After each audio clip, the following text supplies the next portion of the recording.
இருங்க ஒரு போன் வருது மியூட் பண்ணுங்க.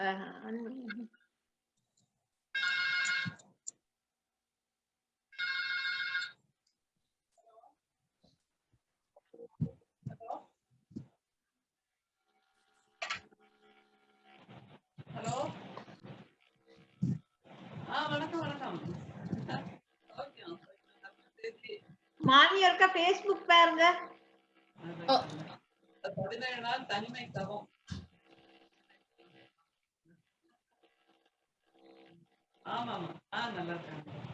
ரொம்ப சந்தோஷம். நல்ல நாள் என்று இல்ல இன்னும் வரல. ரொம்ப சந்தோஷம். ஓ வாங்க போட்டுட்டேனே நான். எனக்கு வேற இல்ல வாரம் போங்க.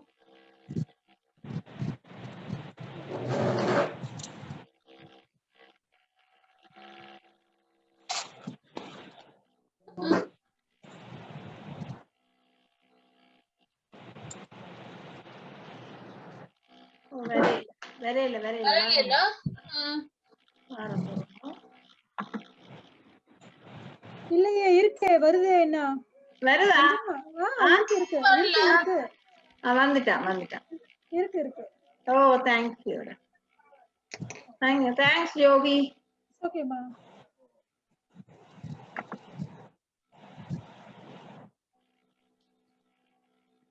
எனக்கு தெரியலங்க.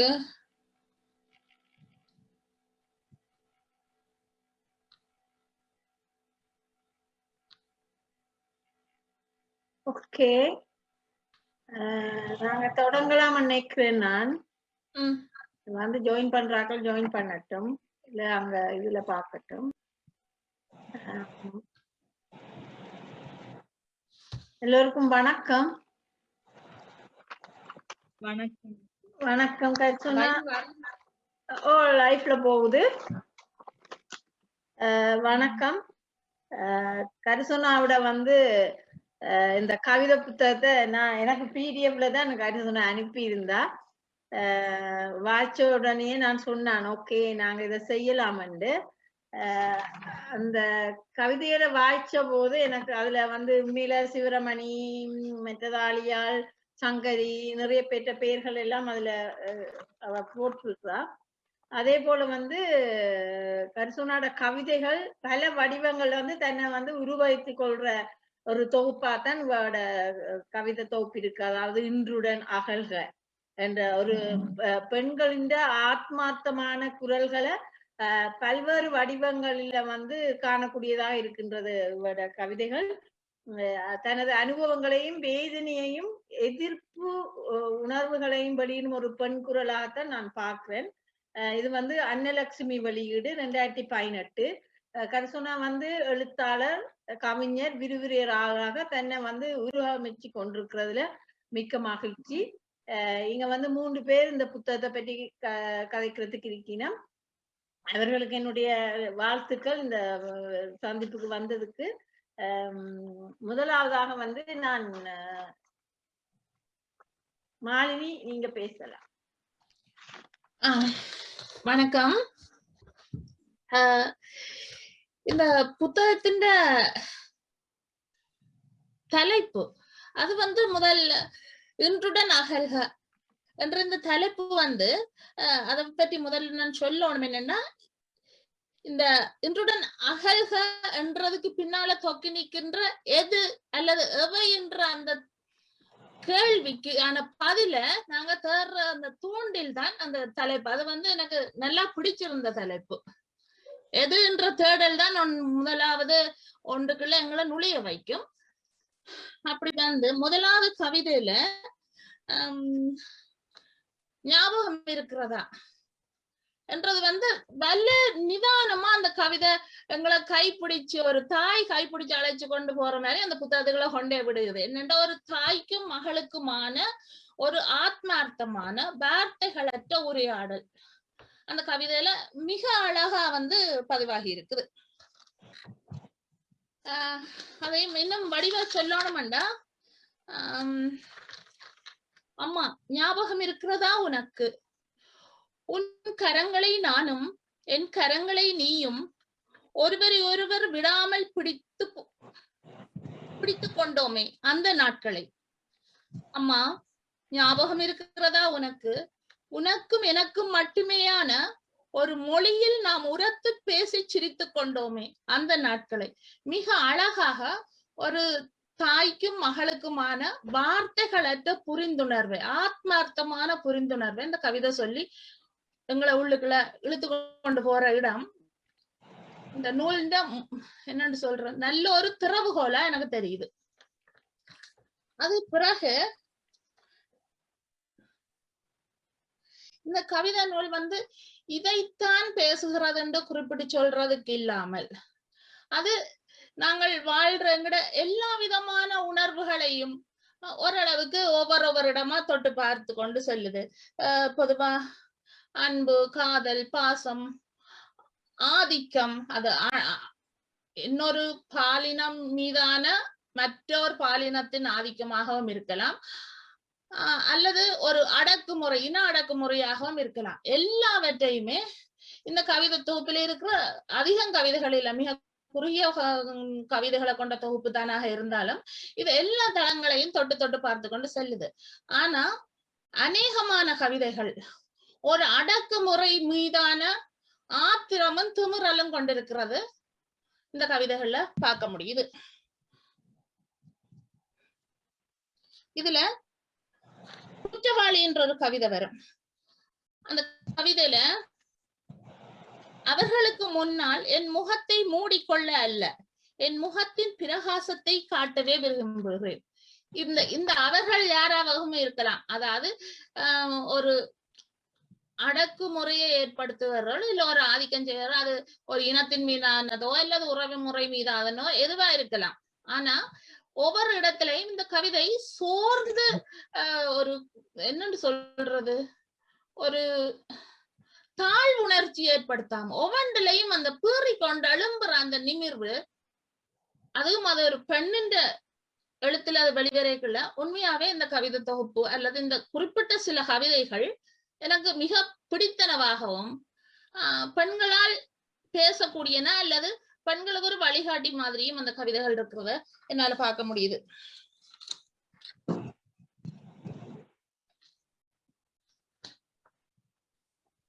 ஒரு சில கவிதைகள் அதுல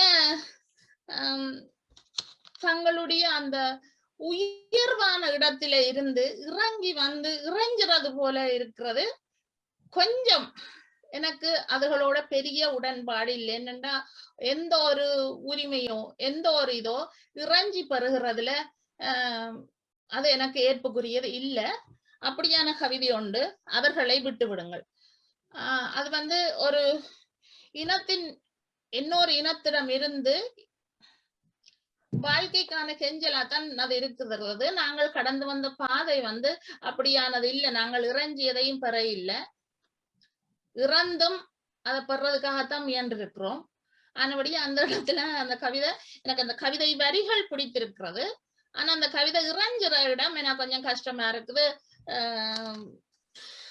கொஞ்சம் அத உறுதியான ஒரு நிலைப்பாட்டோட கொடுத்திருக்கலாமோன்னு தோணிச்சுது. மற்றது அநேகமான இடத்துல இப்ப காலகாலமா ஆண் பெண் மேல செலுத்துற ஆளுகையை ஏதோ ஒரு சந்ததியிலாவது அது மீறப்படும் என்றத குறித்து நிக்கிற கவிதைகள். உதாரணமா தாய் வழி, அவள் இல்லை போன்ற தலைப்பிலான கவிதைகள் மிக அழகாக அந்த இடங்களை பேசி நிற்கின்றன. ஒரு ஆளுமையோ அடக்குமுறையோ காலகாலமா சந்ததி சந்ததியா தொடராது, எங்கேயோ ஒரு சந்ததியில அது மீறப்படும் என்றது அந்த தொடர் அந்த உந்துதலை வாசிக்கிறார்களுக்கான உந்துதலை கொடுக்குற அந்த இடங்கள் எனக்கு உண்மையா இந்த கவிதைகளோட மிகவும் ஒரு நல்ல நோக்கான ஒரு பார்வையை கொடுக்கிறது.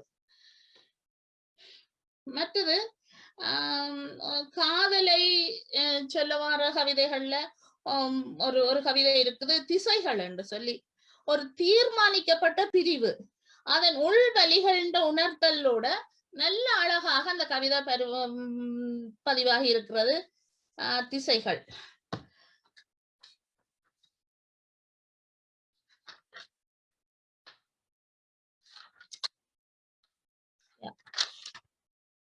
இந்த கவிதை.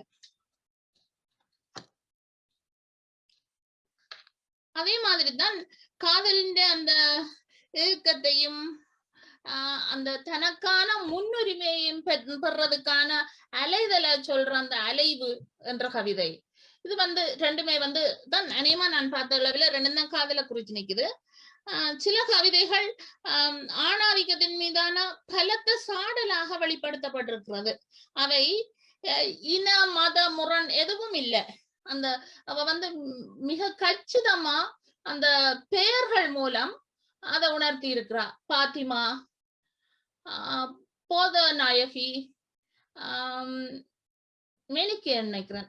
அந்த பெயர்கள் மூலம் எல்லா இனத்திலையுமே இந்த ஆதிக்கம் எங்களை அழிச்சு கொண்டுதான் இருக்குன்றது இந்த என்னன்னு சொல்ற நுணுக்கமா அந்த சொல்ல வந்த வரிகள் மூலமாக இல்ல, அந்த வேறுபடுத்தப்பட்ட பெயர்கள் மூலமாக எல்லா எண்ணத்துக்குள்ளேயும் இருக்கிற அந்த முரண்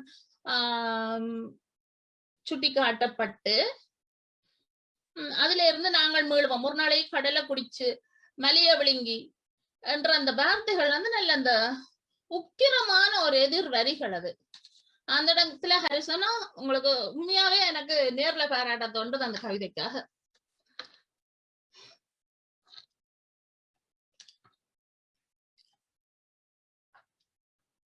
அப்படித்தான் அதே மாதிரி தான் எனக்கு பிடிச்சிருந்த இன்னொரு கவிதை வந்து நீ போ என்ற கவிதை. இதுக்கு மேல எல்லாருட பார்வையிலையும் எப்போதுமே எல்லாமுமே சிறப்பாக அமையாது. எல்லாத்தையுமே 100% எல்லாருக்கும் பிடிக்கக்கூடிய மாதிரியோ 100% சிறப்பா உணரப்படக்கூடிய மாதிரியோ செய்யறன்றது எவராலையுமே முடிஞ்ச காரியம் இல்லை. அந்த இடத்துல எனக்கு சில குறைபாடுகளும் இதுல இருக்கு. அதை சுட்டி காட்டலாம்னு நினைக்கிறேன், நீங்கள் எல்லாரும் அனுமதிச்சா. முக்கியமா இந்த கவிதை புத்தகத்துக்குரியவர். ஓகே அக்கா, ஓகே. அதுக்குதான் என்னன்னா நான் இத வந்து எந்த ஒரு வெறுப்புணர்வோடோ காழ்ப்புணர்வோடோ சுட்ட இல்ல. நான் வாசித்தவைகளையும் எழுதியவைகளையும் வைத்துக்கொண்டு நீங்கள் தொடர்ந்து மேல போகணும்ன்றதுக்காக மட்டும்தான் இதை சொல்றேன். எந்த ஒரு வேற தவறான அபிப்பிராயத்தோடையும் இல்லை. நான் உணர்ந்தது இது தவறுன்றது இல்ல, நான் உணர்ந்தது மட்டும்.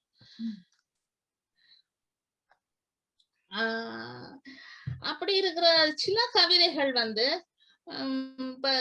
சொற்பிரயோகங்கள் நீங்கள் பாவனையில இல்லாத அல்லது பாவனையில அருகி இருக்கிற சில சொற்பிரயோகங்கள் மேற்கொண்டிருக்கிறீர்கள். அது உண்மையாவே சிறப்பான விஷயங்கள். இந்த சென்னி அதுகள் எல்லாம் நாங்கள் பாவிக்கிற இல்லை. சாதாரணமா அது எழுத்துலையும் நான் அநேகமான நான் வாசித்த கவிதை புத்தகங்கள்ல பார்த்ததே குறைவு. அதில் பாவிச்சிருக்கிறீங்கள்.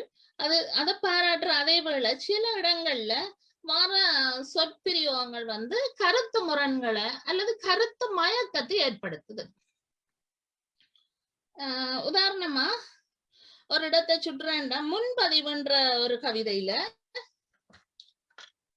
எடுத்து வச்சிருந்த பாருங்க.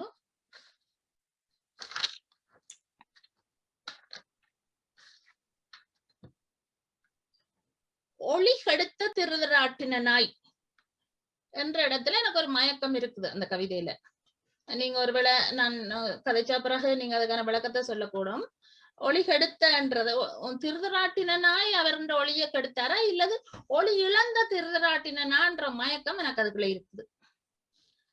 அதே மாதிரி நீரின் இனிமை போல் கட்டுக்கடங்கா காற்றை போல் தீய நொக்கிரம் போலும்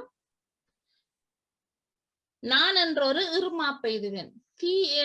அந்த இடத்துலயும் எனக்கு அந்த நீரின் இனிமை போல்ன்றது உண்மையா அச்சுப்பிழையா அல்லது நீரின் இன்றியமையாமை போலன்ற அந்த குழப்பம் அதுல இருக்கு. அப்படி சில இடங்கள்ல எனக்கு சில மயக்கங்களை தந்திருக்கு. ஒருவேளை அது என்னுடைய பார்வை குறைபாடாகவும் இருக்கலாம். அந்த குறைக்காக இல்ல, அது அந்த அந்த அந்த விளக்கத்தை நான் சரியா புரிஞ்சு கொள்ளாமலும் இருக்கலாம். அப்படியான சில இடங்கள்ல எனக்கு அந்த மயக்கத்தை தந்திருக்குது. சில நேரம் அந்த மயக்கம் எனக்கானதா மட்டும் இல்ல, வேறு சிலருக்கும் ஏற்பட வாய்ப்புள்ளதுன்றபடியா அந்த கேள்வியை உங்கள்ட்ட நான் கேட்கிறேன். அதே மாதிரி இன்னொரு கவிதை இருக்குது வசந்தம். இந்த இந்த வசந்தம் கவிதை பத்தி நான் ஒரு வெளிநாட்டுல இருக்கிற ஒரு பெண்ணா நான் உங்கள்ட்ட அந்த கேள்வியை கேட்க இல்ல. அந்த அந்த கோபமும் எனக்கு இல்ல. ஆனா அந்த கவிதையில என்னால உணர முடிந்தது ஏதோ ஒரு புரிதலற்ற அல்லது ஏதோ ஒரு குரோதத்தை குறிக்கிற மாதிரியான ஒரு மனநிலை. ஏன்னா இந்த மக்கள் வந்து அங்க வாரத ஒரு இன்னொரு அங்க தண்ணினா மக்களோட சந்தோஷத்தை அவைந்த வசந்தத்தை அளிக்கிறது மாதிரி ஆகுமா இந்த மக்களுடைய சொந்த தாய் நாடு நோக்கிய பயணம்ன்ற ஒரு குழப்பம் எனக்குள்ள இருக்குது.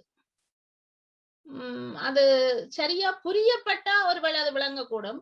அது மேலோட்டமா எனக்கு பார்த்த வகையில அது ஒரு சின்ன ஒரு இடைவெளியை ஏற்படுத்துறதா. பொதுவா வந்து இலக்கியம் வந்து பாலமா இருக்கலாம், உறவுகளுக்கு நாடுகளுக்கு எதிர்த்து வேணும்னாலும் பாலமா இருக்கலாம், பிளவுகளை ஏற்படுத்தக்கூடாதுன்றது எந்த கருத்து.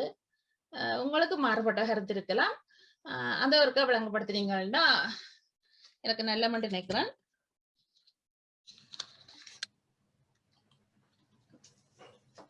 அதே மாதிரி இன்னொரு கவிதை இந்த சாலியோர புத்தன். இந்த கவிதையிலையும் எனக்கு சின்ன ஒரு முரண் இருக்குது. என்னன்னா இந்த புத்தன்ன்றது என்ன விதமான குறியீடுன்ற ஒரு குழப்பம் இருக்கு எனக்கு அதுல. என்னன்னா புத்தர் என்ற கொள்கைகளுக்கு முழு விரோதமான கவிதை அந்த வரிகள். என்னத்துக்காக புத்தரை சுட்டுது? ஒரு இனத்தை சுட்டுறதுக்காகவா இல்ல ஒரு மதத்தை சேர்ந்த வேலை சுட்டுறதுக்காகவா எதுன்ற ஒரு குழப்பம் இருக்குது. இதுக்கு இந்த இந்த இந்த முழுந்த எனக்குள்ள இருந்த இது மற்றபடிக்கு கவிதைகள் வந்து நல்ல ஒரு கருத்தையும் ஒரு பெண்களுடைய ஒரு பெண்களுடைய உரிமைக்கான ஒரு உந்துதலையும் அவள் அடக்கப்பட்டு கிடக்கிற ஒரு பெண்களை மேலள வைக்கிற ஒரு உந்துதலையும் இன்னும் கூடுதல் அதுகளைத்தான் இன்னும் ஒரு நாட்டினால் ஒடுக்கப்பட்ட எங்களுடைய வலியையும் அதை சொல்லி நிக்கிற இடங்கள் எல்லாம் இந்த கவிதைகள் எனக்கு நிறைய பிடிச்சிருக்கிறது. மற்றது இந்த படிமங்கள், அழகான படிமங்கள் பல இடங்கள்ல பாவிக்கப்பட்டிருக்குது. இந்த படிமங்கள் வந்து ஒரு சில இடத்துல அதான் இப்ப திருப்பம் சொல்றேன், அது என்னுடைய பார்வை அல்லது விளக்க குறைவாக இருந்தால் அதை விளங்கப்படுத்துங்க. ஒரு சில இடங்கள்ல படிமங்கள் சின்ன சின்ன மயக்கங்களை தருது. எனக்கு எல்லாருக்கும் இல்ல, எனக்கு அத நீங்க வேற யாருக்கும் கூட அந்த மயக்கங்கள் இருந்திருந்தா நீங்க இதுல விளங்கப்படுத்துனீங்கன்னா அது என்னன்றது புரிஞ்சு கொள்ளலாம்.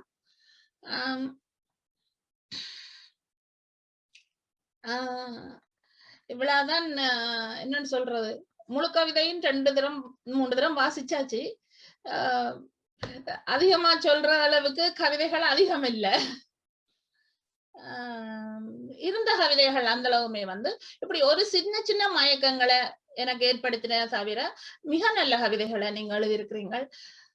இன்னும் உங்களோட மொழி வளம், உங்களுடைய எழுத்து வளம் இன்னும் வளர வேண்டும் என்று வாழ்த்துறேன். நன்றி.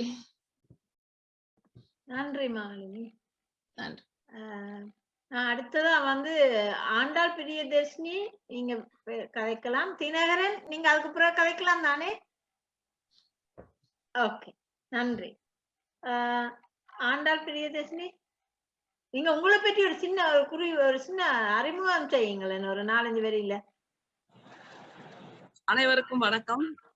நான் ஆண்டாள் பிரியதர்ஷினி, தமிழ்நாட்டில் சென்னையிலிருந்து இயங்கிக் கொண்டிருக்கிறேன். கவிதை, சிறுகதை, புதினம், கட்டுரை, பயணங்கள், இப்படியாக அது தவிர கவியரங்க மேடைகள், தன் மேம்பாட்டு உரைகள், இப்படியாக என்னுடைய வாழ்க்கை இலக்கியமும் எழுத்துமாக கழிந்து கொண்டிருக்கிறது. நான் எப்போதுமே சொல்லுவேன், எனக்கு சிறகுகள் உண்டு என்று. உலகத்தின் அத்தனை மூலைக்கும் பறந்து சென்று மனிதர்களோடு கலந்து இருப்பதுதான் என்னுடைய வாழ்வியல். அப்படிப்பட்ட வாழ்வியலோடு இருக்கின்ற நான் இன்றைக்கு ஹரோசனா என்கின்ற என்னுடைய அன்பான தங்கையின் நூல் வெளியீட்டில் நூல் திறனாய்வில் கலந்து கொள்வதில் எனக்கு மிகுந்த மகிழ்ச்சி. இந்த நிகழ்வில் இணைப்புரை வழங்கி கொண்டிருக்கின்ற தோழி ரஞ்சி, அதே போன்று நம்முடைய ஜெர்மனியிலிருந்து பேசிய மாலினி மாலா, தோழர் தினகரன், இலங்கையிலிருந்து பேச இருக்கின்ற தோழர் தினகரன், அதை தவிர இந்த இணைப்பில் இருக்கின்ற அத்தனை நல்ல தமிழ் உள்ளங்களுக்கும் என்னுடைய மனமார்ந்த வணக்கம். இந்த நிகழ்வு எனக்கு மிகவும் அற்புதமான ஒரு நிகழ்வு. காரணம், ஒரு மிக நீண்ட இடைவெளிக்கு பின் மீண்டும் நாம் இந்த மாதிரியான நேரலைகளில் நான் இணைந்திருக்கிறேன். உங்களுக்கே தெரியும், ஒரு கொரோனா காலகட்டத்தில் என்னுடைய மகளுக்கும் அந்த பாதிப்பு இருந்ததனால் ஒரு 17 நாட்கள் தனிமை தவத்தில் அவளும் நானுமாக இருந்து இன்றைக்குத்தான் என் மகளின் முகத்தை நான் பார்த்து அவளை ஆற தழுவினேன் என்கின்ற அந்த மகிழ்ச்சி எனக்கு இருக்கிறது. அதை தவிர நம்முடைய ஹரோசனாவின் கவிதை தலைப்பு சொல்லுகிறது அல்லவா, இன்றுடன் அகல்க என்று. தமிழகத்திலும் இன்றுடன் பல இருள்கள் அகன்றன. எனவே அந்த மகிழ்ச்சியும் எனக்கு இருக்கிறது. நாங்கள் வேண்டியதே அதுதான், இன்றுடன் அகல வேண்டும், இன்றுடன் அகல வேண்டும் என்று. அப்படிப்பட்ட ஒரு அசரீரியாகவும் எனக்கு நம்முடைய தங்கையின் கவிதை தொகுப்பு வாய்த்தது என்பது மிகுந்த மகிழ்ச்சி. எதனால் இந்த நிகழ்வு சிறப்புறுகிறது என்றால், ஒரு பெண் எழுதுகிறாள் என்பது காண கிடைக்காத காட்சியாகத்தான் இன்னமும் பல இடங்களில் இருக்கிறது. ஒரு பெண் எழுத வேண்டும் என்றால் அவளுடைய எழுத்துக்கள் ரகசிய எழுத்துக்களை போல் யாருக்கும் வெளியே தெரியாத மாதிரி அவள் தன்னுடைய உணர்வுகளை பொத்தி பொத்தி வைத்துக் கொள்கிறாள். எழுத நினைப்பவை எல்லாவற்றையும் எழுத முடியாத ஒரு சூழல் அவளுக்கு வாய்க்கிறது. இன்னமும் அவள் எதையாவது எழுதிவிட்டால் சமூகம் கேள்வி கேட்கிறது, இது உன்னுடைய கதையா, உன்னுடைய அனுபவமா, உன்னுடைய வாழ்க்கையா என்று. ஒரு காதல் கவிதை எழுதிவிட்டால் இது உன்னுடைய அனுபவமா என்று கேட்கிறது. ஒரு கண்ணீர் கவிதை எழுதிவிட்டால் இது உன்னுடைய வாழ்க்கையா என்று கேட்கிறது. இன்னமும் கூட பெண்ணின் எழுத்துக்கள் அவளுடைய உணர்வுகள் மட்டுமே என்று சொல்லக்கூடிய நிலையில்தான் இன்னமும் பல பெண்கள் எழுதி கொண்டிருக்கிறார்கள். அதை தாண்டி மிகச் சிறப்பாக எழுதுகின்ற பெண்களை பற்றி சமூகம் எந்த கருத்தையுமே சொல்லாமல் ஒரு கள்ள மௌனத்தோடு நகர்ந்து போகின்ற அந்த சூழலையும் நாம் பார்க்கிறோம். ஆண்கள் கம்பராமாயணத்தை போல் 10,000 பாடல்கள் எழுதுகின்ற வாய்ப்பு கிடைக்கும். ஆனால் நம்முடைய ஹரோசனா போல் பெண்கள் எழுதும் போது அவர்களுக்கு சில கவிதைகள் தான் எழுத முடியும். ஔவையாரை போல், ஒரு திருக்குறளை போல் 2 வரி கவிதை எழுதுவதற்கு கூட அவர்களுடைய வாழ்க்கை பாடுகள் அனுமதிக்காது, வாழ்க்கை சூழல் அனுமதிக்காது என்கின்ற நிலையில் எத்தனை கவிதைகள் எழுதுகிறோம் என்கின்ற எண்ணிக்கை முக்கியம் இல்லை, கவிதை எழுதுகிறோம் என்கின்ற அந்த உணர்வுதான் முக்கியம் என்பதனால் நம்முடைய ஹரோசனாவுக்கு நான் என்னுடைய வாழ்த்துக்களை முதலில் தெரிவித்துக் கொள்கின்றேன்.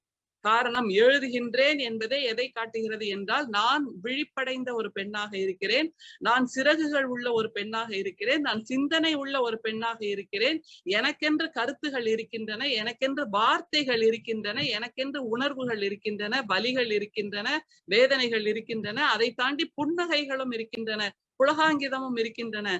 அதை இந்த சமூகத்துக்கு நான் சொல்லியாக வேண்டும். காரணம், இனிமேல் வருகின்ற பெண்கள் இந்த புலகாங்கிதத்திலிருந்து, இந்த புன்னகையிலிருந்து தங்களுடைய வேர்களை எடுத்துக்கொள்ள வேண்டும் என்பதற்கான சத்திய சாட்சியாகத்தான் நான் ஹரோசனாவின் இன்றுடன் அகல்க என்கின்ற இந்த கவிதை தொகுப்பை பார்க்கிறேன். எனக்கு முதலிலேயே அவருடைய அந்த முன்னுரையில் மிக அற்புதமாக தன்னை பற்றி மிக விளக்கமாக சொல்லுகின்றார். பால் வேறுபாடற்ற அறிவின் அரங்கில், நம்முடைய பிரசாந்தன் எழுதுகிறார், பால் வேறுபாடற்ற அறிவின் அரங்கில். அந்த வார்த்தைகள், அந்த 4 வார்த்தைகளில் இருந்து துவங்கலாம் என்று நினைக்கின்றேன். இந்த பால் வேறுபாடற்ற அறிவின் அரங்கில் தான் பெண் இருந்திருக்க வேண்டும். ஆனால் நாம் அறிவின் அடையாளமாக சரஸ்வதியை உருவாக்கிவிட்டு அவளின் கையில் எழுதுகோலையும் ஏடையும் கொடுத்துவிட்டு, உண்மையில் இந்த பூமியில் வாழ்ந்து கொண்டிருக்கின்ற பெண்களின் கையிலிருந்து ஏடையும் எழுதுகோலையும் பிடுங்கிவிட்டோம் என்பது சத்தியமான வார்த்தை. எனவே ஆனால் அந்த அறிவின் அரங்கில் பெண்ணுக்கு இடமில்லை என்று சொல்லப்பட்ட, கதைக்கப்பட்ட ஒரு காலகட்டத்திலிருந்து மாறி இன்றைக்கு அறிவின் அரங்கில், பால் வேறுபாடற்ற அறிவின் அரங்கில் தன்னை அதன் பிரதிநிதியாக விஸ்வரூபம் எடுத்துக்கொள்ள வைத்திருக்கின்ற நம்முடைய ஹரோசனா மிகவும் பாராட்டுக்குரியவர். காரணம், இன்னமும் கூட பெண்கள் விஸ்வரூபம் எடுக்க முடியாமல் வாமன அவதாரமாகவே இருந்து கொண்டிருக்கிறார்கள். அந்த நிலையில் தன்னுடைய அறிவின் வெளிச்சத்தால் ஹரோசனா விஸ்வரூபம் எடுக்கிறார் என்பதற்கு மீண்டும் வாழ்த்துக்களை தெரிவித்துக் கொள்ளலாம். பொதுவாக நம்முடைய தொல்காப்பியத்திலிருந்து சொல்கிறேன். தொல்காப்பியத்தில் நம்முடைய பெண்ணுக்கான இலக்கணமாக அச்சமும் நானும் மடனும் முந்துருத்த என்று சொல்லுகிறார்கள்.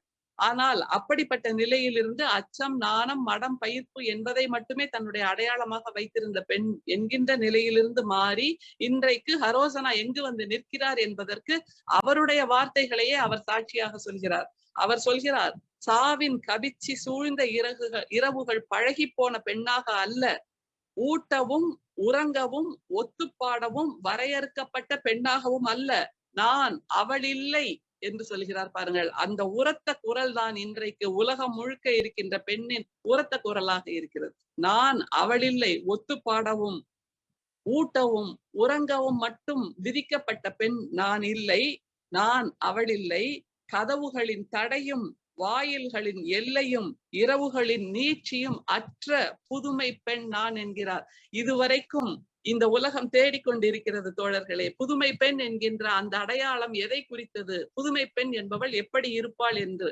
இனிமேல் உலக இலக்கியத்தின் தரத்தில் வைத்து பார்க்கக்கூடிய அளவிற்கு இந்த இலக்கணத்தை நாம் அத்தனை பெண்களுக்கும் சொல்லலாம். ஊட்டவும் உறங்கவும் ஒத்துப்பாடவும் வரையறுக்கப்பட்ட பெண்ணாகவும் இல்லை, நான் அவளில்லை, கதவுகளின் தடையும் வாயில்களின் எல்லையும் இரவுகளின் நீட்சியும் அற்ற புதுமை பெண் என்று சொல்கிறார். இந்த புதுமை பெண்ணுக்கு கதவுகள் படிதாண்டா பத்தினி என்று நம்முடைய தமிழில் ஒரு வழக்காடு உண்டு. கதவுகளை தாண்டி விட்டால் அவள் பத்தினி இல்லை என்று சொன்ன நிலையில் ஹரோசனா ஒரு எதிர்ப்பு குரல் எழுப்புகிறார் பாருங்கள். கதவுகளின் தடை அவருக்கு கிடையாது. கதவுகள் தடையாக இருந்தால் அதை தாண்டி போவார் அல்லது அதை உடைத்து போவார் என்பதற்கான சத்திய சாட்சியாக அவர் நிமிர்ந்து நிற்கிறார். அதே மாதிரி வாயில்களின் எல்லை யோசித்து பாருங்கள் தோழர்களே. நம்முடைய புராணங்கள், நம்முடைய இலக்கியங்கள் என்ன சொன்னன? சீதை காடு வந்து விட்டதா என்று அரண்மனையிலிருந்து வெளியே செல்வதற்குள் காடு வந்து விட்டதா என்று கேட்கிறாள்.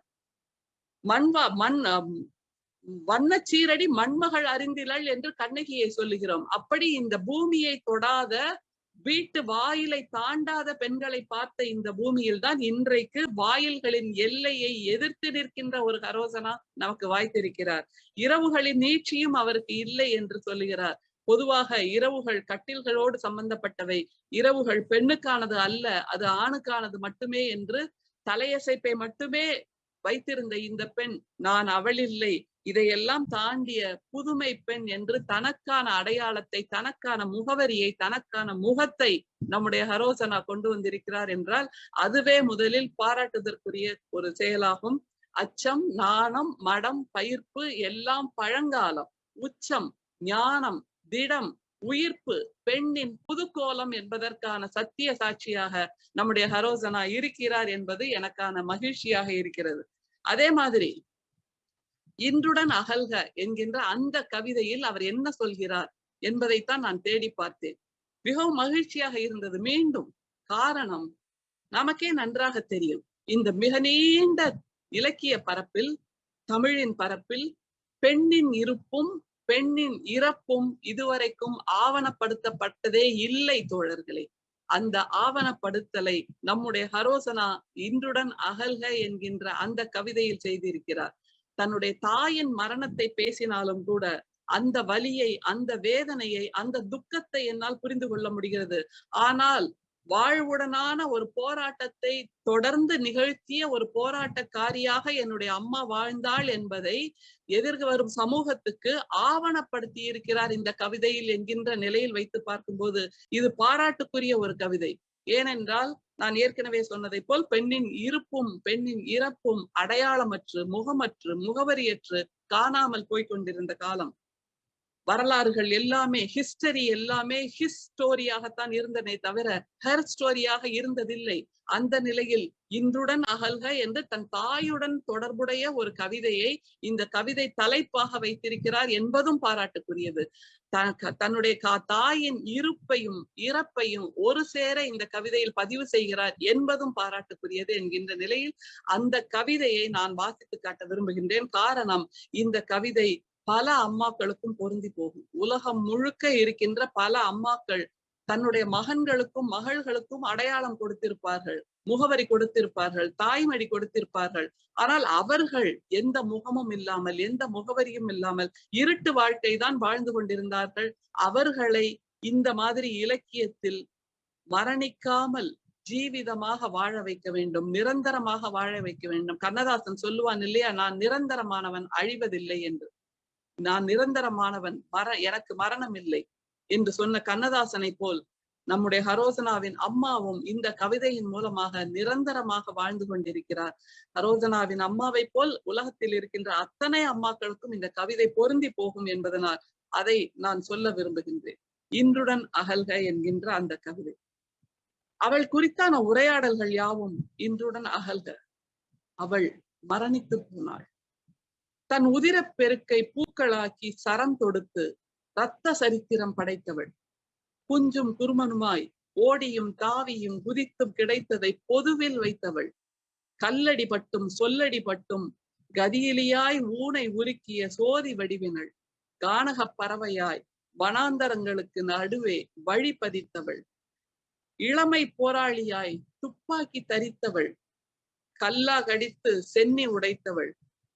பாலகனுக்காய் பதியை துறந்தவள். மேனி ஒளிகெட்டு நிர்வாணியானவள். புதிய வார்த்தை, நிர்வாணியானவள் என்கின்ற அற்புதமான வார்த்தையை கொடுத்ததற்காக ஹரோசனாவுக்கு மீண்டும் பாராட்டுகள். வறண்ட பூமியின் உட்புக மறுத்தவள். அவள் மரணித்து போனாள். ஓ, ஒரு போராட்டக்காரி மரணித்து போனாள். அவள் குறித்தான உரையாடல்கள் யாவும் இன்றுடன் அகல்க என்று ஹரோசனா சொல்கிறார். ஆனால் இனிமேல் தான் உரையாடல்கள் துவங்க இருக்கின்றன தோழியே. இனிமேல் தான் பெண் இருப்பை பற்றியுமான உரையாடல்கள் துவங்க இருக்கின்றன. இப்படிப்பட்ட ஒரு மிக ஆகச்சிறந்த கவிதையை, நிர்வாணித்தவள் என்கின்ற ஒரு ஆகச்சிறந்த வார்த்தையை, பொதுவாக நிர்வாணம் பெண்களுக்கு மற்றவர்களால் உருவாக்கப்படும், ஆனால் இவள் தனக்குத்தானே நிர்வாணத்தை உருவாக்கி கொண்டாள் என்கின்ற அந்த பொதிந்த அர்த்தம், நுணுக்கமான அர்த்தத்தையும் கொடுத்த அந்த வார்த்தையை நான் சிலாகிக்கிறேன், மிகவும் சிலாகிக்கிறேன். எனவே உங்களுக்கு மீண்டும் என்னுடைய வாழ்த்துக்கள், பாராட்டுக்கள். அதே போன்று அந்த அம்மா மகள் ஒரு கவிதை தொகுப்பில் எல்லா விதமான உணர்வுகளுக்கும் இடம் இருக்கும். ஆனால் எது உடனடியாக மனதில் போய் பதிந்து கொள்ளும், புகுந்து கொள்ளும், நிறைந்து கொள்ளும் என்றால் நம்முடைய உணர்வோடு, நம்முடைய தொப்புள் கொடியோடு, நம்முடைய தாய்மலை பாலோடு யார் இணக்கமாக இருக்கிறார்களோ அவர்களை பற்றிய கவிதைகள் நமக்கும், அதுவும் அந்த எம்பத்தி என்று சொல்வோம் இல்லையா, இதுதானே எனக்கும் நடந்துச்சு, இப்படித்தானே நானும் என் அம்மாவும் இருந்தோம், இப்படித்தானே நானும் என் மகளும் இருக்கிறோம், அப்படியான அந்த சட்டென்று ஒட்டுகின்ற அந்த உணர்வை கொடுக்கின்ற இன்னும் ஒரு கவிதை அம்மா ஞாபகம் இருக்கிறதா என்கின்ற அந்த கவிதை. அம்மாவுக்கும் அதே வாழ்க்கை, மகளுக்கும் அதே வாழ்க்கை. இதுதான் வாழ்க்கையின் நீட்சி, நமக்கு நன்றாக தெரியும். அம்மாவுக்கும் அதே பாடுகள், மகளுக்கும் அதே பாடுகள். இனி வருகின்ற சமூகத்துக்கும், இனி வருகின்ற இளைஞர்களுக்கும், இனி வருகின்ற மகளுக்கும் கூட அதே பாடுகள் தான். ஆனால் வாழ்க்கையின் தொப்புள் கொடி அதுதானே. அதைத்தான் ஹரோசனா இந்த கவிதையில் தொட்டு காட்டுகிறார். என் அடிவயிற்று காயங்களை நீயும், உன் அடிவயிற்று தழும்புகளை நானும் தடவி கொண்டோமே, அந்த நாட்களை ஞாபகம் இருக்கிறதா? கரியமிலமேறி போன உன் கரங்களை நானும், என் கரங்களை நீயும் ஒருவரை ஒருவர் விடாமல் பிடித்து கொண்டோமே, அந்த நாட்களை ஞாபகம் இருக்கிறதா? பித்தேறி வெடித்து போன உன் கால் நரம்புகளை நானும், என் கால் நரம்புகளை நீயும் நீவி விட்டு கொண்டோமே. இதுதான் மிக முக்கியமான வரி. ஒரு பெண்ணின் கால் நரம்புகளை நீவி விடுவதற்கு இந்த பூமியில் யாருமே கிடையாது. அவளை சுகிப்பதற்கு அவளுடைய கணவன் இருக்கிறான். ஆனால் உனக்கு வலிக்கிறதா என்று கேட்டு அவளுடைய நரம்புகளை நீவி விட அவளுக்கு மகள் தான் வந்து வாய்க்க வேண்டும். எப்படிப்பட்ட ஆக்சிமரான் என்று சொல்ல முரண் பாருங்க. அவளை முற்ற முழுக்க சுகிப்பது கணவன், ஆனால் அவளுடைய நரம்பை நீவி விடுவதற்கு அவனுக்கு பொழுது இல்லை, மனது இல்லை, வாழ்க்கையில் நேரம் இல்லை. அதை ஒரு மகள் செய்கிறாள். காரணம், அவளுக்கு தெரியும் அம்மாவின் கால் நரம்பை நீவி விடுவது மிக அவசியம் என்று. அந்த கால் நரம்பின் மூலமாக அவள் நீவி விடுவது காலின் நரம்பை மட்டுமல்ல, அவளின் உயிரின் நரம்பை. அதுக்கு அந்த உயிரின் நரம்புக்கு ஒரு ஆசுவாசத்தை கொடுக்கிறாள் இந்த மகள் என்பதுதான் இந்த கவிதையின் உட்பொருளாக நான் பார்க்கிறேன். உனக்கும் எனக்கு மட்டுமே ஆன ஒரு மொழியில், அந்த மொழிக்கு வார்த்தைகள் கூட தேவையில்லை. அம்மாவின் ஒற்றை கண் பார்வை 1000 கதைகளை மகளுக்கு சொல்லும். மகளின் ஒற்றை கண் பார்வை அம்மாவுக்கு 1000 கதைகளை சொல்லும். பதைபதைத்து வந்து நிற்கின்ற மகளை பார்த்தவுடன் அம்மா கண்டுபிடித்து விடுவாள், அவளுக்கு ஏதோ நேர்ந்திருக்கிறது என்று. வார்த்தைகளே தேவையில்லை. அதைத்தான் மிக நுணுக்கமாக, நுட்பமாக இந்த கவிதையில் ஹரோசனா சொல்கிறார். உனக்கும் எனக்கும் மட்டுமே ஆன ஒரு மொழியில் உரத்து பேசி சிரித்து கொண்டோமே, அந்த நாட்களை ஞாபகம் இருக்கிறதா? இனிமையிலும் இனிமையாக்கி கொண்ட நம் ஊழியின் நாட்களை ஞாபகம் இருக்கிறதா என்ற மிக உச்சமான ஒரு வரியாக நான் இதை பார்க்கிறேன். ஊழியின் கொடுங்கரங்களால் வாழ்க்கை நசுக்கப்பட்டும் பிழியப்பட்டும் இருந்தாலும் கூட அம்மாவுக்கும் மகளுக்கும் ஒரு துளியாவது ஒரு இனிமை எங்காவது கிடைத்துவிடும். ஒரு குருதியை வாழ்க்கை வாழ்ந்து கொண்டிருந்தாலும் கூட ஒரு துளியாவது ஒரு தேன் துளி எங்காவது கிடைத்துவிடும் என்கின்ற அந்த ரகசியங்களை, அந்த நுணுக்கங்களை, அந்த உணர்வெழுச்சிகளை மிக அற்புதமாக சொல்லி இருக்கின்ற ஹரோசனாவின் இந்த கவிதையும் உலகத்தரம் வாய்ந்த கவிதை. காரணம், இந்த மாதிரியான கவிதைகளுக்கு நாடுகள் குறித்த பாகுபாடு கிடையாது, தேசங்கள் குறித்த எல்லைகள் கிடையாது. எல்லா ஊர்களிலும் பூமியின் கடைசி பந்து வரைக்கும், பூமியின் கடைசி எல்லை வரைக்கும் அம்மாவுக்கும் மகளுக்குமான பந்தம் இப்படித்தான் இருக்கும் தோழர்களே. எனவே ஆகச் சிறந்த ஒரு கவிதையாக நான் இதை பார்க்கிறேன். அதே மாதிரி இன்னும் ஒரு கவிதையை பார்க்கும்போது, இவர் இருப்பது இலங்கையிலா அல்லது சென்னையிலா என்கின்ற ஒரு, தமிழகத்திலா என்கின்ற ஒரு கேள்வி எனக்குள் எழுந்தது. ஆனால் இன்னொன்றும் உறுதியானது. என்ன என்றால், பெண் பாடுகள் எந்த ஊரில் நடந்தாலும் அதற்காக 2 துளி கண்ணீர் விடுவதற்கு எல்லா பெண்களும் உலகத்தில் இருக்கிறார்கள். அவர்கள் அந்த பெண்களுக்கு உறவாக இருக்க வேண்டிய தேவையில்லை, அக்காவாகவோ தங்கையாகவோ இருக்க வேண்டிய தேவையில்லை.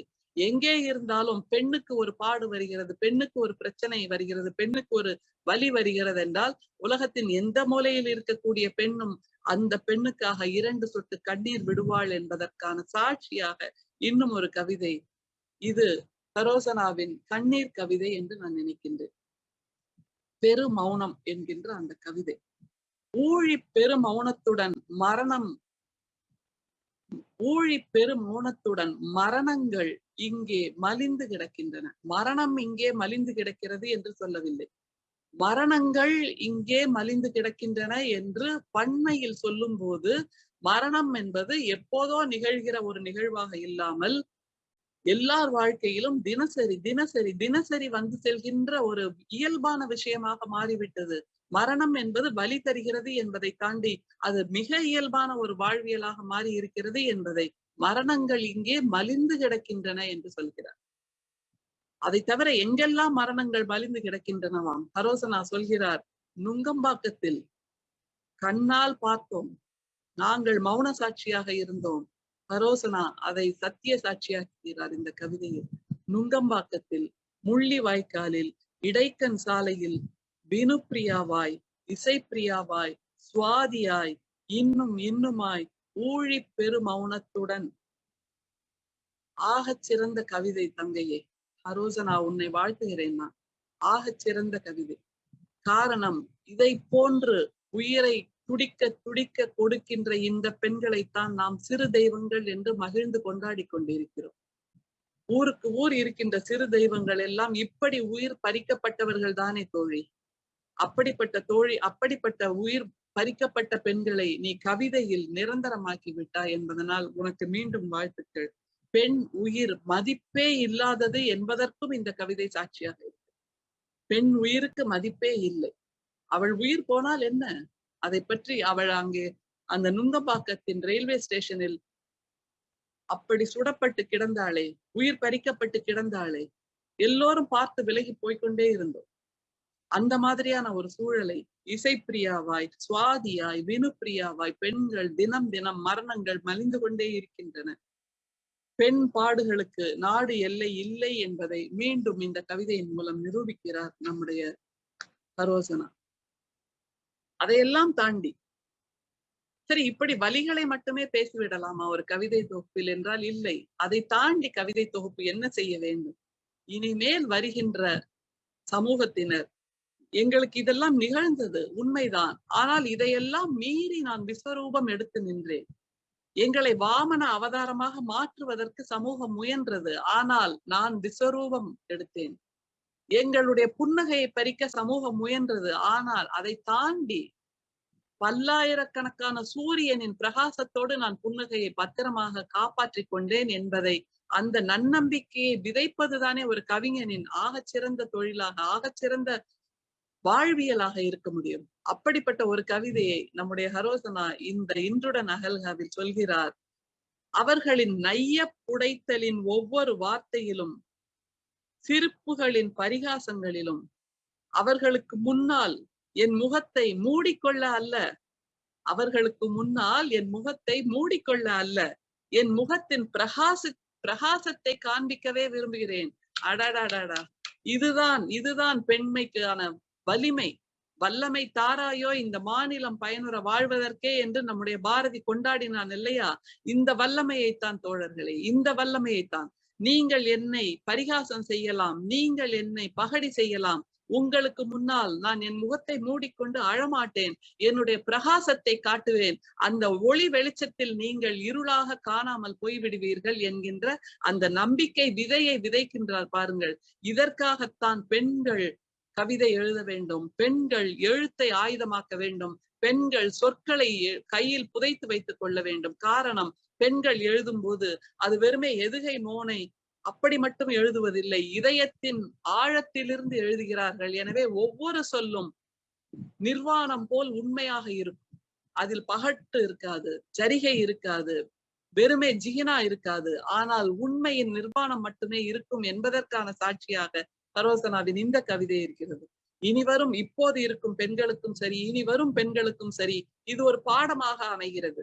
காரணம், சமூகம் நம்மை என்னவெல்லாம் செய்யும், அதிலிருந்து நாம் நம்மை எப்படி மீட்டெடுத்துக் கொள்வது, மீட்டெடுத்து மீண்டும் உயிர்ப்பித்துக் கொள்வது, உயிர்ப்பித்து மீண்டும் மீண்டும் மீண்டும் தினசரி வாழ்வியலில் நாம் நம்மை உயிர்ப்பித்து, ரிசரக்ஷன் இயேசுபிரானுக்கு ஒரு முறைதான், ஆனால் பெண்களுக்கு தினசரி தினசரி தினசரி நடக்கிறது என்பதை இந்த பூமிக்கு உறக்க சொல்கிறார் ஹரோசனா என்பதனால் என் முகத்தின் பிரகாசத்தை காண்பிக்கவே விரும்புகிறேன் என்கின்ற அந்த கவிதையை நான் இந்த கவிதை தொகுப்பின் மிகச்சிறந்த கவிதையாக கொள்கிறேன். இதை தாண்டி இன்னமும் நிறைய கவிதைகள், போர் பற்றி நம்முடைய செல்வி சிவரமணி சொல்வதை போன்ற ஒரு கவிதையை நம்முடைய ஹரோசனாவும் எழுதியிருக்கிறார். ஆடையின் மடிப்புகள் அழகாக இல்லை என்று கண்ணீர் விட்ட நாட்கள் போதும் என்று சொல்வதை போல் ஹரோசனாவும் போதும் இந்த போர் என்று உலகத்தின் குரலாக, சமாதானத்தின் தூதுவராக, ஒரு வெண்புறாவின் குரலாக இந்த கவிதை தொகுப்பில் கொடுத்திருக்கிறார். அவருடைய மொழி வித்தியாசமானதாக இருக்கிறது. வார்த்தைகள், நிர்வாணித்தாள் என்கின்ற அந்த ஒற்றை வார்த்தைக்காகவே நாம் இவருக்கு மிகச்சிறந்த பேரன்பை கொடுக்க வேண்டும். அப்படியான கவிதைகள். இது ஒரு துவக்கமாக கூட வைத்துக் கொள்ளலாம். இதில் குறைகள், குற்றங்கள் இதையெல்லாம் கண்டுபிடிப்பதற்கு பதிலாக வாழ்க்கை ஹரோசனாவுக்கு நிறைய சொல்லித்தரும், அனுபவங்கள் இன்னும் அவருடைய மொழியை மெருகேற்றும். மீண்டும் மீண்டும் அவர் எழுதும் போது நிச்சயமாக தமிழ் இலக்கியத்தின், இலங்கை தமிழ் படைப்பாளர்களின் பட்டியலில் ஹரோசனாவுக்கு முதலிடம் கிடைக்கும் என்கின்ற அந்த வாழ்த்து எனக்கு எப்போதுமே அவளுக்கு கொடுக்கிறேன். இன்னும் நிறைய பேர் பேச இருப்பதனால் இந்த அளவில் நான் என்னுடைய உரையை நிறைவு செய்கிறேன். இந்த இணைப்பில் இணைந்தது என்னுடைய வாழ்க்கையின் சிறந்த வரம். இன்றுடன் அகல்க, எங்களுடைய இருள் இன்றுடன் அகன்றது, எங்களுடைய இறுக்கம் இன்றுடன் அகழ்ந்தது, எங்கள் மீது தொடுக்கப்பட்ட அந்த மதவாத போர் இன்றுடன் அகழ்ந்தது. இப்படியாக எதெல்லாம் அகன்றது என்றால், தீவினைகள் அகன்றன, இருள் அகன்றது, வலிகள் அகன்றன. இனிமேல் எங்களுடைய முகமும் பிரகாசமாக இருக்கும். எப்படி 1000 கோடி சூரிய பிரகாசத்தோடு நாங்கள் இருப்போம். தமிழர்களால், தமிழ் என்னும் தொப்புக்கு கொடியால் அத்தனை பேரும் ஒன்றாக இருப்போம் என்று கூறி விடைபெறுகிறேன். நன்றி, வணக்கம். மிக்க நன்றி. அடுத்ததான் நான் நன்றிமா, நல்லா பேசுனீங்க. வெயிட் பண்ணுங்க, கலந்துரையாடல நீங்க கலந்து கொள்ளலாம். தினகரன், நீங்க கதைக்கலாம். அனைவருக்கும் வணக்கம்.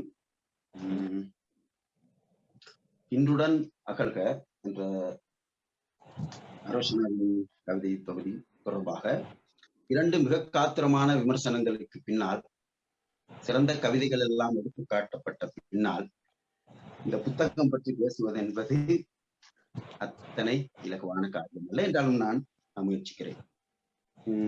இன்றுடன் அகல்க அன்னலட்சுமி வெளியீடாக 2019 வெளிவந்திருக்கிறது. அதில் படையல் என்று, அதாவது சமர்ப்பணம் செய்திருக்கிறார். பொதுவாக எல்லாரும் பெரும்பாலும் தாய்மாருக்கு தனது புத்தகத்தை சமர்ப்பணம் செய்வது நாம் காணக்கூடியது. இவரும் தாய்க்கு சமர்ப்பணம் செய்திருக்கிறார். அந்த மொழி அவர் எவ்வாறான தாய் என்பதை காட்டி நிற்கிறது. வாழ்வுடனான போராட்டக்காரியாக மரித்து போன என் அம்மாவுக்கு என்று அந்த சமர்ப்பணத்தை செய்திருக்கிறார்.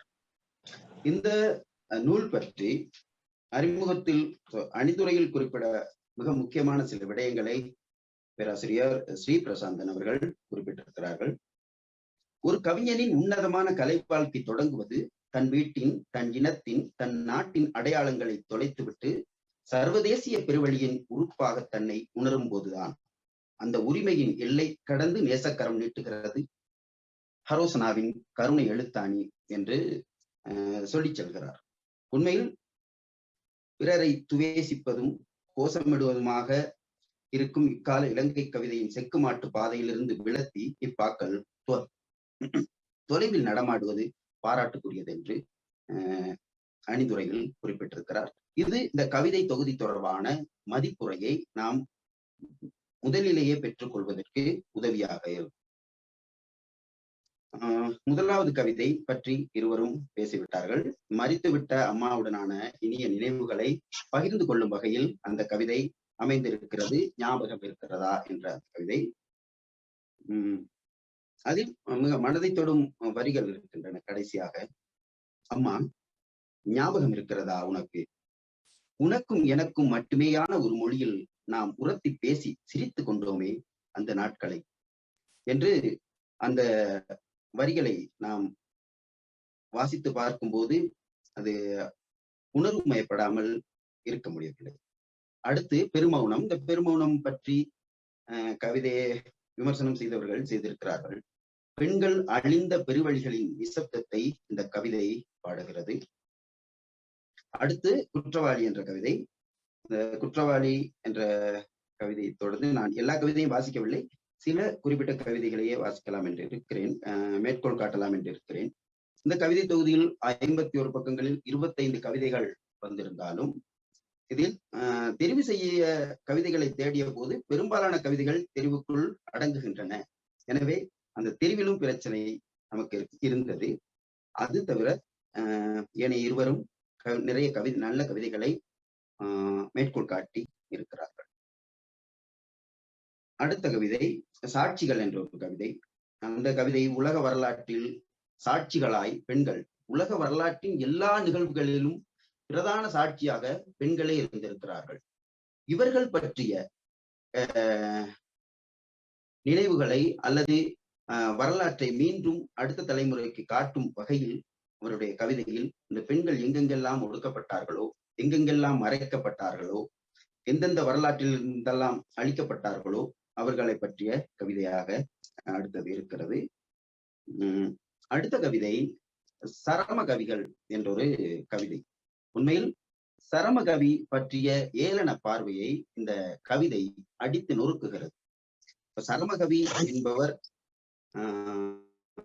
ஒரு நல்ல கவி. அவர் எதிரியை தனது கவி ஆற்றலால், தனது கவிதையால் வீழ்த்த முடியும் என்ற ஒரு நம்பிக்கை வெளிப்படுத்துவதுதான் இந்த சரமகவி என்ற சொல் பயன்படுத்தப்பட்டிருக்கிறது.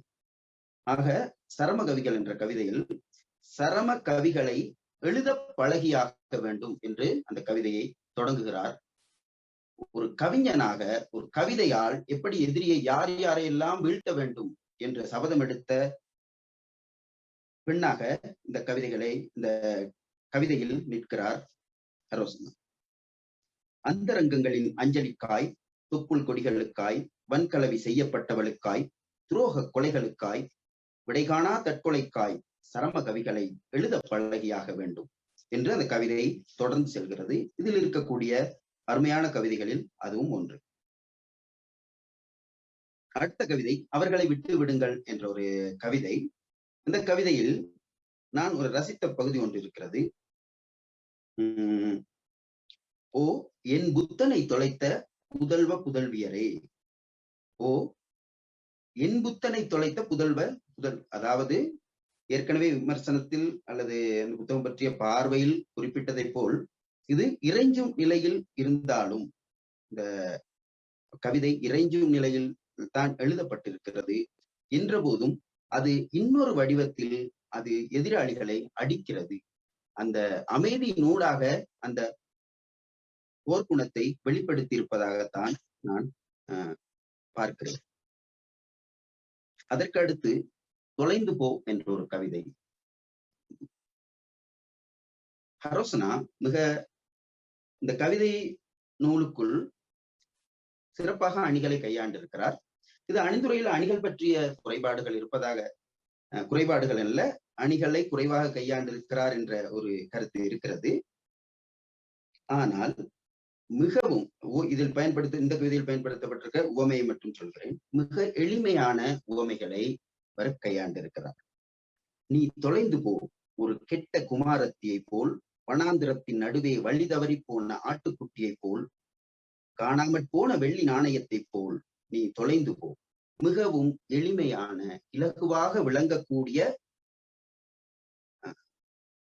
உவமையடிகளை இதில் கையாண்டிருக்கிறார். அதற்கு அடுத்து இதில் ஒரு வரி வருகிறது. உளநைந்தை கட்டளிக்க வல்லான் பற்றிய புரிதலுடன் நீ தொலைந்து போ என்று ஆணை மிக ஏளனத்துடன் கடந்து செல்லும் ஒரு வரி மிக வசீகரமான வரியாக இருக்கிறது. உளநைந்தை கட்டளிக்க வல்லான் பற்றிய புரிதலுடன் நீ தொலைந்து போ என்றவர். அதற்கு அடுத்து நடிப்பு பற்றிய ஒரு கவிதை. இந்த கவிதை நாம் 21ஆம் நூற்றாண்டில் மிக உயரே வளர்ந்துவிட்ட மனித குலத்தில் குடும்ப வாழ்வு எவ்வாறு இருக்கிறது என்பது தொடர்பாக இந்த கவிதை சொல்லி செல்கிறது. நடிக்க கற்றுக்கொண்டோம் வெகு இயல்பாய், இரு விடியல்களுக்கிடையில், இரு சந்திப்புகளுக்கிடையில், இரு அயோக்கியத்தனங்களுக்கிடையில், நீண்ட சச்சரவுகளுக்கிடையில், இரு கூடல்களுக்கிடையில் ஒருவருக்கொருவர் வெகு இயல்பாய் நடிக்க கற்றுக்கொண்டோம் என்று அந்த கவிதை. அதற்கு அடுத்து முன்பதிவு பற்றி, அந்த கவிதை பற்றி ஏற்கனவே சொல்லிவிட்டார்கள். இதில் இருள் வளர்த்த காந்தாரியாய், ஒளிகெடுத்த திருதராஷ்டிரனாய் என் சுயத்தை நீ மறக்கடிக்கலாம். இது எழுத்து பிள்ளையாக வந்திருந்தால் பெற்றுக்கொள்கிறோம். ஆனாலும் இது என்னை பொறுத்தவரையில் இதில் அரசியலோடு மிகவும் தெளிவாக எழுத்து பிழையற்று எழுதப்பட்டிருப்பதாகத்தான் நான் அறிகிறேன். அதை ஹரோசனா சொல்வார் என்று நினைக்கிறேன். இருள் வளர்த்த காந்தாரியாய், ஒளி கெடுத்த திருதராஷ்டிரனாய் என் சுயத்தை நீ மறக்கடிக்கலாம் என்று சொல்லி செல்கிறார். ஆக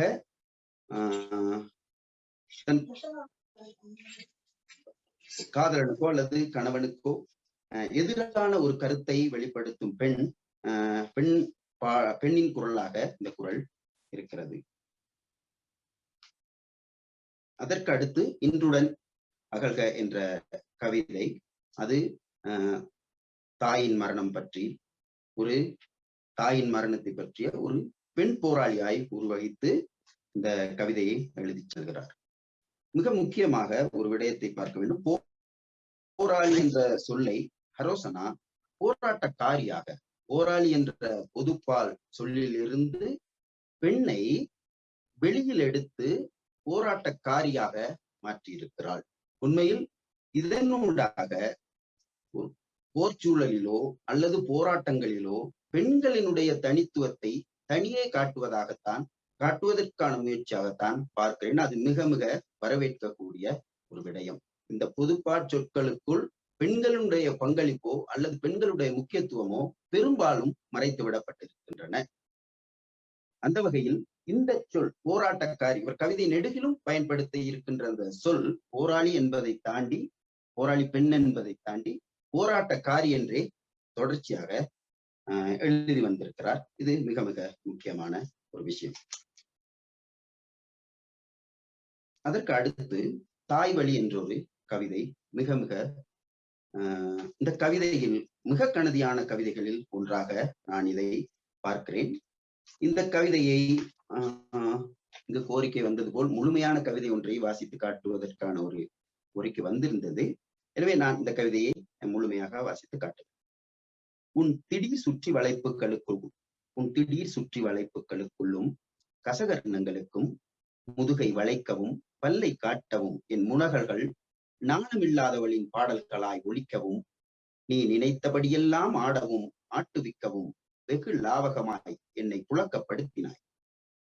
உருக்குலையாத என் இளமையை, அடங்கி போன என் நிசப்தத்தை, சிறகு ஒடிந்த என் வார்த்தைகளை, புதைந்து போன என் நிம்மதியை புசித்து வெறித்தபடி வெகு வெகு லாவகமாய் புழக்கப்படுத்தினாய். திசையடி உண்ட வனாந்திரத்தில் கிடைத்த ஒற்றை வழித்தடத்தை தன்னும் அழித்துவிடும் முனைப்புடன் உனக்கு தெரிந்தது அவ்வளவேதான், அது என் தந்தை வழி மட்டுமே. அடங்கா பிடாரிகள் என பெயரெடுத்த என் தாய் வழி என்ற ஒன்றும் இருக்கிறதென நீ ஒருபோதும் அறியாய் என்று இந்த கவிதையை முடித்திருக்கிறார். மிக மிக மிகவும் சக்தி வாய்ந்த ஒரு முடிவாக இறுதி வரிகள் அமைந்திருக்கின்றன. இவை இந்த கவிதைகளில் இருக்கிற தொடர்ச்சியாக சொல்லி வந்தது எதிர்பாராத ஒரு திமிர முடியாத ஒரு அடியை கொடுப்பதாக இந்த கவிதை அமைந்திருக்கிறது. அடுத்தது அவளில்லை என்ற கவிதை, அதை பற்றி சொல்லி இருக்கிறார்கள். அதற்கு அடுத்து மே 18 என்ற ஒரு கவிதை யுத்தத்தின் வெம்மை வெளிப்படும் ஒரு கவிதையாக இருக்கிறது. அந்த கவிதையை வாசித்தால் யுத்த களம் எவ்வாறு இருந்தது என்பதை மிக சிறப்பான தொன்மங்கள் உவமைகளோடு மிக அழகாக சொல்லி இருக்கிறார். அந்த கவிதையை வாசித்து பார்க்க வேண்டும். அங்கு பெண்கள் எவ்வாறு சிதைக்கப்பட்டார்கள், எவ்வாறு மரண ஓலங்கள் விண்ணை முட்டும் அளவிற்கு கேட்டன என்பது தொடர்பாக எல்லாம், அதற்கு அங்கு நடந்த ராஜதந்திரங்கள் என்னென்ன என்பதை பற்றியெல்லாம் மிக சுருக்கமாக இந்த கவிதையில் அவலங்களை மிகவும் சுருக்கமாக 1.5 பக்கத்திற்குள் அதை சொல்லியிருக்கிறார். அடுத்து திசைகள் என்ற ஒரு கவிதை, அது ஏற்கனவே சொல்லப்பட்டாயிற்று. அதற்கு அடுத்து இந்த சாலையோர புத்தன் என்ற ஒரு கவிதை, இதில் இருந்த ஒரு கவிதை வரி மிக வசீகரமாக இருந்தது. பசியாரி கிடக்கின்றான் சாலையோர புத்தன், நின்றும் இருந்தும் கிடந்தும் கும்பகர்ண துயில் கொள்கிறான். துயில் நீங்கி பெரும் பசி எடுக்கும் போதெல்லாம் சிறு பெருங்குடிகளின் நினத்தையும் தசையையும் கொன்று தன் பசியாரி தீர்க்கின்றான். இங்கே ஏற்கனவே முன்வைக்கப்பட்ட அந்த கேள்வியை போல் புத்தனின் குறியீடு எதை குறிக்கிறது என்ற ஒரு உண்மையில் இந்த கவிதையை வாசிக்கும் போது புத்தனின் பெயரால் செய்யப்படும் இனவாத மதவாத ஒடுக்குமுறைகளை குறிப்பதாக நான் கொள்கிறேன். அந்த வகையில் அதில் மிக முக்கியமான ஒரு வரியாக பார்க்கக்கூடியது, ரசிக்கக்கூடிய வரியாக கும்பகர்ண துயில் கொள்ளும் சாலையோர புத்தன். இந்த வரியில் இருக்கக்கூடிய முரண் அழகு சிறப்பானது. அதற்கு அடுத்து ஒரு பெண்ணின் காதல் தொடர்பான ஏக்கம் பற்றி எழுதப்பட்டிருக்கிற அலைவு என்ற ஒரு கவிதை. இந்த கவிதை தொகுதியில் எழுதப்பட்டிருக்கின்ற 2 காதல் கவிதைகள் மட்டும்தான் என்று நினைக்கிறேன். அதில் ஒன்று பெண்ணின் ஏக்கத்தை வெளிப்படுத்தக்கூடிய ஒரு கவிதையாக இந்த கவிதை அமைந்திருக்கிறது. அதற்கு அடுத்து இந்த வசந்தம் தொடர்பாக, வசந்தம் என்ற தலைப்பில் எழுதப்பட்ட கவிதை, அதாவது புலம்பெயர்ந்தவர்கள் மீண்டும் தமது தாய் நாட்டுக்கு, தாய் மண்ணிற்கு வந்து அங்கிருக்கும் நாட்களில் நடக்கும் சில அசம்பாவித நிகழ்வுகள் அல்லது உள்நாட்டவர்களுக்கு விருப்பமில்லாத செயல்கள், அல்லது இப்படி சொல்லலாம், அவர்கள் வருகையால் உள்நாட்டில் அல்லது அந்த கிராமத்தில் நடக்கக்கூடிய பிரச்சனைகளை பற்றிய ஒரு கவிதையாக இதை நாம் காண முடியும். வசந்தம் வந்தது, வசந்தங்கள் தோறும் அவர்களும் வந்தார்கள், எங்கள் வசந்தங்கள் தொலைந்தன என்று இந்த கவிதை முடிகிறது. அதற்கு முன்னால் அந்த நாடுகள், எந்தெந்த நாடுகள் எவ்வாறு வந்தார்கள் என்பது பற்றியெல்லாம் சொல்லப்பட்டிருக்கிறது. அடுத்து இந்த வரித்தல் என்ற ஒரு கவிதை, இதில் முக்கியமாக அரோசனாவின் ஒரு அறம் சார்ந்த கோபம் முழுமையாக வெளிப்படும் கவிதையாக நான் இந்த கவிதையை பார்க்கிறேன். அடுத்து ஒரு பெண் என்ற ஒரு கவிதை. இது பெண் தன்னை யார் என்று சொல்வதாக இந்த கவிதை இருக்கிறது. இந்த கவிதையை வாசிக்கும் போது மாயா ஆஞ்சலோவின் கவிதை நான் கருப்பு பெண் என்ற ஒரு கவிதை ஞாபகத்துக்கு வந்து செல்கிறது. ஒவ்வொரு பெண்ணும் தன்னை தனது அடையாளத்துடன் வெளிப்படுத்தும் கவிதையாக இதை நாம் பார்க்க முடியும். அதாவது இந்த பத்தினி பெண் என்ற படிமம் அல்லது சமூகத்தின் பார்வை இந்த பெண்ணுக்கு எவ்வாறான கஷ்டங்களை கொடுக்கிறது, அவருடைய சுதந்திரத்தை எந்த வகையில் எல்லாம் கட்டுப்படுத்துகிறது என்பதை வெளிப்படுத்துவதாக இந்த கவிதை. அந்த அவர்கள் சமூகம் கொடுக்கப்பட்டிருக்கின்ற சில பெண்கள் மீதான சில வரலாற்று ரீதியான அல்லது மரபு ரீதியான படிமங்கள் அவர்களை எவ்வாறெல்லாம் ஒடுக்குமுறைக்கு உள்ளாக்கி இருக்கிறது என்பதை இந்த கவிதை சொல்லி செல்கிறது. அதற்கு அதை நாம் சொல்லலாம். ஊட்டவும் உறங்கவும் ஒத்துப்பாடவும் பராமரிக்கவும் வரவு செலவு பார்க்கவும் அவர்களது கோடைகால சந்தடிகளுக்குள் அடங்கிவிடவும் வரையறுக்கப்பட்ட நான் ஒரு பெண், பத்தினி பெண், அது நான் தான் என்று அந்த கவிதையை முடிக்கிறார். அடுத்து நீ போ என்ற ஒரு கவிதை. இங்கு நமது சூழலில், நமது சூழல் கடந்த சூழலில் எல்லாவற்றிலும் பெண்கள், அதாவது இந்த பெண்கள் எல்லாமே வந்து இந்த ஒடுக்கப்படும் பெண்கள் எல்லாமே ஒரு சாதாரண மக்கள் கூட்டத்தில் இருந்து வந்தவர்களாகவே இருக்கிறார்கள். அவர்களுக்கு இனம், மதம் என்ற வேறுபாடு, பிரதேசம் என்ற வேறுபாடுகள் எல்லாம் இல்லை. அவ்வாறு எல்லா இனத்திலும் எல்லா மதத்திலும் இருக்கக்கூடிய பெண்கள் எவ்வாறு பாதிக்கப்பட்டிருக்கிறார்கள் என்பதை நீ போ என்ற ஒரு கவிதையில் சொல்லி இருக்கிறார். முதலில் நீ போ, அடுத்து நான் வருகிறேன், அல்லது அடுத்தடுத்து யார் யாரெல்லாம் வருவார்கள் என்பதை சொல்வதாக இந்த கவிதை எழுதப்பட்டிருக்கிறது. அடுத்து சிவரமணியினுடைய மனசாட்சியாய் ஒலிக்கும் ஒரு கவிதை சிவரமணி என்ற ஒரு தலைப்பில் இருக்கிறது. அந்த கவிதை மிக மிக அருமையான கவிதை. உள்நாட்டு அரசியலை மிக முக்கியமாக வெளிப்படுத்தி இருக்கிற ஒரு கவிதையாக சொல்லலாம். சிவரமணியினுடைய கனவுகள், அடுத்து இருப்பு தொடர்பான விடயங்களை விவாதத்துக்கு உட்படுத்தி கேட்பதாக இந்த கவிதை இருக்கிறது. இறுதி கவிதையாக மக்களின் பாடல் என்ற மக்களின் பாடல், அதாவது சாதாரண மக்களினுடைய பாடலாக விடுதலை கீதமாக பாடுவோம் என்ற ஒரு கவிதை இருக்கிறது. அந்த மக்களுக்கான பாடல், குழந்தைகளுக்கான பாடல், அந்த மக்களினுடைய குச்சிப்பிடி பாடல்கள், நாடோடிகளுக்கான பாடல்கள் என்பது தொடர்பாக என்ற பாடல்களை நாம் பாடுவதனூடாக அவர்களுக்கான விடுதலை கீதத்தை நாம் இசைப்போம் என்ற வகையில் இந்த கவிதையை, இறுதி கவிதையை எழுதி முடித்திருக்கிறார். இந்த தொகுதி பற்றி ஏற்கனவே சொன்னவர்கள் மிக சிறப்பான கருத்துக்களை சொல்லி இருக்கிறார்கள். எனது கருத்திலும் அதுதான். 51 பக்கங்கள் கொண்டு இந்த மிகச்சிறிய புத்தகம் என்றாலும் 25 மிக கனமான கவிதைகளை இந்த கவிதை கொண்டிருக்கிறது. ஹரோசனா இதற்கு முன்னர் ஒரு கட்டுரை தொகுதிக்கும் சொந்தக்காரராக இருக்கிறார். அதுவும் மிக முக்கியமான கட்டுரை தொகுதி. இந்த கவிதை தொகுதியில் மிக சிறிய கவிதைகளாக வடிவமைத்திருக்கிறார். இந்த கவிதை தொகுதிக்குள் இடம்பெற்ற கவிதைகள் சிறந்த தேர்வுகளுக்கு பின்னர் இடம்பெற்றிருப்பதாகவே நான் அறிகிறேன். சுருக்கமாக இந்த கவிதைகள் அமைந்திருக்கின்றன. மிக அதிகமான அரசியலை பேசுகின்றன. என்னை பொறுத்தவரையில் இந்த கவிதை முழுக்க முழுக்க அரசியல் கவிதை தொகுதியாகவே நான் பார்க்கிறேன். ஒவ்வொரு வகையான அரசியலை இந்த நூல் பேசி நிற்கின்றது. அது இந்த கவிதையினுடைய உள்ளடக்கங்களாக நாம் சொல்லலாம். காதல் கவிதையாக இருக்கிறது, தாய் பாசம் பற்றிய கவிதைகள், அதற்கு அடுத்து பெண்ணிலைவாத சிந்தனையை வெளிப்படுத்தக்கூடிய கவிதைகள், அடுத்து அரசியல் கவிதைகள், ஏனைய மக்கள் சார்பு கவிதைகள், ஜீவகாருண்யம் பற்றிய கவிதைகள், அடுத்து விடுதலை உணர்வை எப்போதும் வேண்டி நிற்கின்ற கவிதைகளாக இந்த கவிதைகள் இருக்கின்றன. இந்த கவிதை தொகுதியில் முன்னட்டை மிகவும் சிறப்பாக வடிவமைக்கப்பட்டிருக்கிறது. கைக்கு அடக்கமான தொகுதியாக.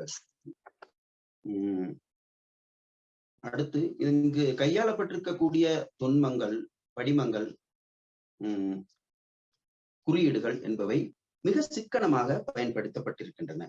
பெரும்பாலும் கவிஞர்கள் அணிகளை, ஒரு தொகுதியை வாசிக்கும் போது அணிகளை அதிகமாக பயன்படுத்தி அதனுடைய பாடுபொருளினுடைய விஷயத்தை குறைத்து விடுவார்கள். அல்லது தொன்மங்களை பயன்படுத்தக்கூடியவர்கள் தொடர்ச்சியாக தொன்மங்களை பயன்படுத்துவார்கள். இதெல்லாம் ஒரு கவிதை நூலில் தொடர்ச்சியான அடுத்தடுத்த கவிதைகளை வாசித்து செல்லும் போது சலிப்பினை ஏற்படுத்தி விடும். ஆனால் மிக நிதானமாக இந்த கவிதைகளை இந்த கவிதை தொகுதியை வடிவமைத்திருக்கிறார் ஹரோசனா.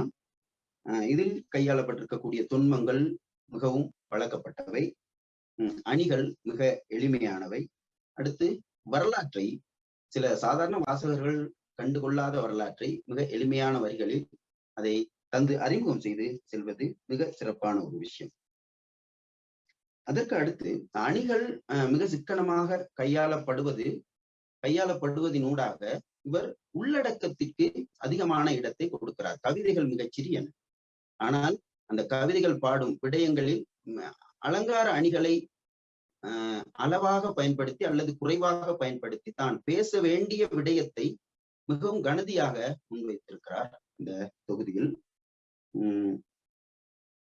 அதற்கு அடுத்து இவரை இந்த கவிதை தொகுதி ஒரு பெண்ணிலைவாத சிந்தனையாளராக, கவிஞராக மட்டும் வெளிப்படுத்தாமல் இதை தாண்டி ஒரு உலகு தழுவிய ஒரு மானுடநேயராக இந்த கவிதை தொகுதி இவரை அறிமுகம் செய்திருக்கிறது என்பது எனது கருத்து.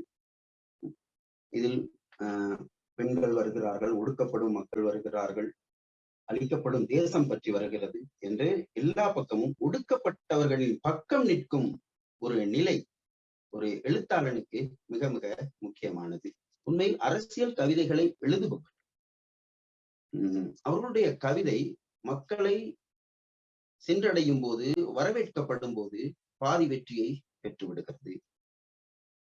அவர்கள் எந்த அரசியலை சார்ந்திருக்கிறார்களோ அல்லது வேண்டி எழுதுகிறார்களோ அந்த அரசியலின் பக்கம் நின்று செயற்படும் போதுதான் அந்த கவிதை தொகுதி, அந்த கவிதை மட்டுமல்ல எந்த விதமான கலை இலக்கிய செயற்பாடுகளும் முழுமையான வெற்றியை பெறுகின்றது என்பது எனது கருத்து. அந்த வகையில் இவருடைய இந்த எழுத்து சார்ந்த விஷயங்களை செயற்பாட்டு களத்திலும் இவர் முன்னிறுத்துவார் என்று நான் எதிர்பார்க்கிறேன். இந்த கவிதை தொகுதியில் மிக அழகான விஷயங்கள் சில இருக்கின்றன. இதில் அந்த முரணான சில விஷயங்களை அழகாக கையாண்டிருக்கிறார். அதில் இந்த சில சொற்றொடர்களை மட்டும் சொல்லலாம். துரோகத்தின் நிவேதனம், கும்பகர்ண துயில் கொண்ட புத்தன், வேப்ப முத்தங்கள் போன்ற சொற்றொடர்கள் மிகவும் அழகானவை. அதற்கு அடுத்து இந்த கவிதை தொகுதி தொடர்பாக நாம் சொல்வதற்கு எல்லாம் அநேகமாக சொல்லிவிட்டேன் என்று நினைக்கின்றேன். இவருடைய அந்த கவிதை தொகுதியில் மிக நான் கண்ட சில குறைபாடுகள் அல்லது நிவர்த்திக்க வேண்டிய விஷயங்கள் சில இருக்கின்றன, அவற்றையும் சொல்ல வேண்டும். இந்த கவிதை தொகுதியினுடைய தலைப்புகளில் ஹரோசனா இன்னும் கொஞ்சம் கவனம் செலுத்தி இருக்கலாம் என்ற எண்ணம் எனக்கு உண்டு. ஏனென்றால் தொடர்ச்சியாக நீங்கள் இவ்வளவு கவித்துவம் மிகுந்த கவிதா ஆளுமையாக விளங்கக்கூடியவர் தலைப்புகளில் மிக சுருக்கமான தலைப்புகளை வைத்திருக்கிறார் என்ற போதும் அதில் கவித்துவமான தலைப்புகளை இன்னும் தெரிவு செய்திருக்கலாம் என்பது எனது கருத்து. அதற்கு அடுத்து சில சொற்கள் ஏற்கனவே சொன்ன கருத்துதான். சில சொற்களை சென்னி, நுதல் போன்ற கொஞ்சம் பழந்தமிழ் சொற்களை நாம் பயன்படுத்தாமல் விட்டிருக்கலாம். ஏனென்றால் அதைவிட மிகவும் அழகான வசீகரமான சொற்கள் தலை, நெற்றி என்ற சொல் கவிதைக்கு மிகவும் பரிச்சயமாக சாதாரண வாசகனை இலகுவாக சென்றடையக்கூடிய சொற்களாக இருந்திருக்கும். அதற்கு அடுத்து சில எழுத்துப்பிழை, இந்த கருத்து பிழைகள் பற்றிய இது அதற்கு எழுத்துப்பிழைகள் காரணமாக இருக்குமோ தெரியவில்லை. ஆனால் எழுத்துப்பிழைகளை நான் காணவில்லை. நான் கண்ட எழுத்துப்பிழைகளுக்கு அல்லது அந்த சொல் மாறுபாடுகளுக்கு வேறு அர்த்தங்களும் இருந்தன. நான் அந்த அர்த்தங்களையே புரிந்து கொண்டேன். அதற்கு அடுத்து இந்த கவிதை மொழி மிக இலகுவான, வசீகரமான, அழகான மொழி இவருடைய கவிதை மொழி.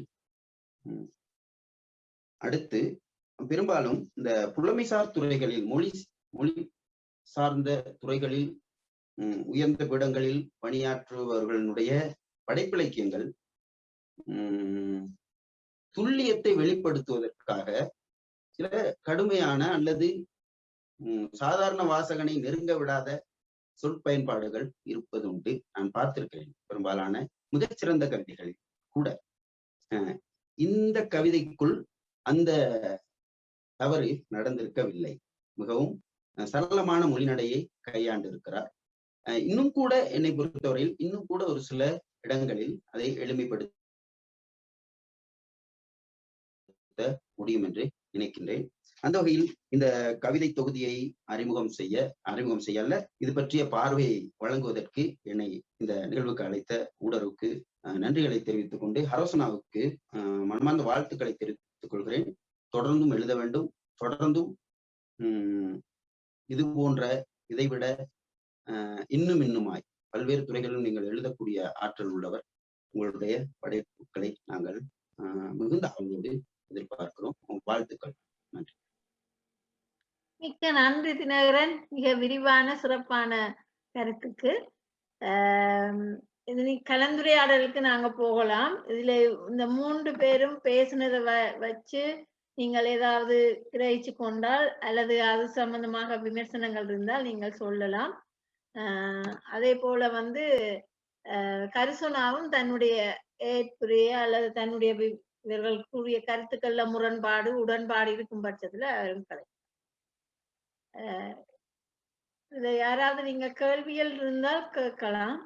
இவங்கள்ட்ட பேசின விஷயத்துல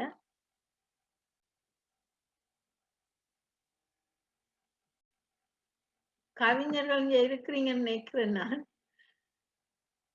தினோஜா, நீங்க கவிதை எழுதுறீங்கல்ல? ஓமோ அக்கா, நான் கேட்டுக்கொண்டிருந்தேன். நல்லா இருக்கு வாசிக்க, நிறைய விஷயங்கள் புதுசா என்னன்னு சொல்றது, அதை கேட்க நான் எழுதணும் போல இருக்கு. நல்லா இருக்கு. நான் இன்னும் புத்தகம் வாசிக்கல, இப்ப இதுல கேட்டதை வச்சு சொல்றேன். உண்மையா நல்லா இருக்கு, நிறைய கருத்துக்கள் இருக்கு போல இருக்கு. நான் வாசிக்கணும். நான் பிடிஎஃப் அனுப்பி விடுறேன். நல்லா கரிசோனா உங்களுக்கு புத்தகம் அனுப்பி விடுவா. அவ இலங்கையில தானே இருக்கிறா. அப்ப அவ அனுப்பி விடுவா. லக்ஷ்மி இருக்கிறீங்க,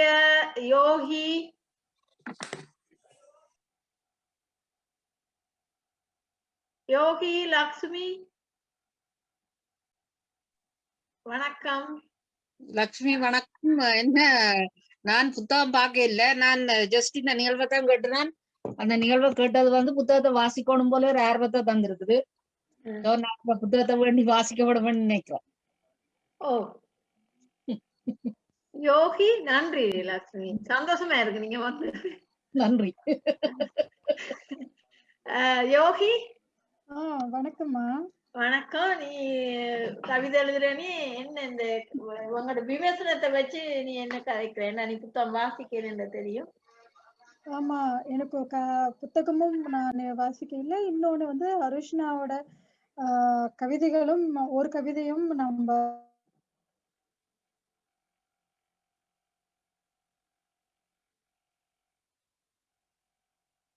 யோகி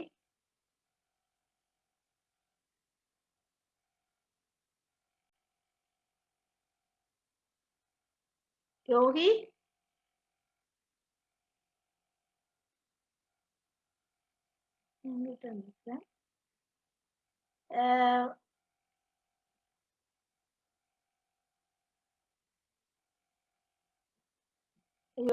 ஏதோ நெட் பிரச்சனைன்னு நினைக்கிறேன். யோகி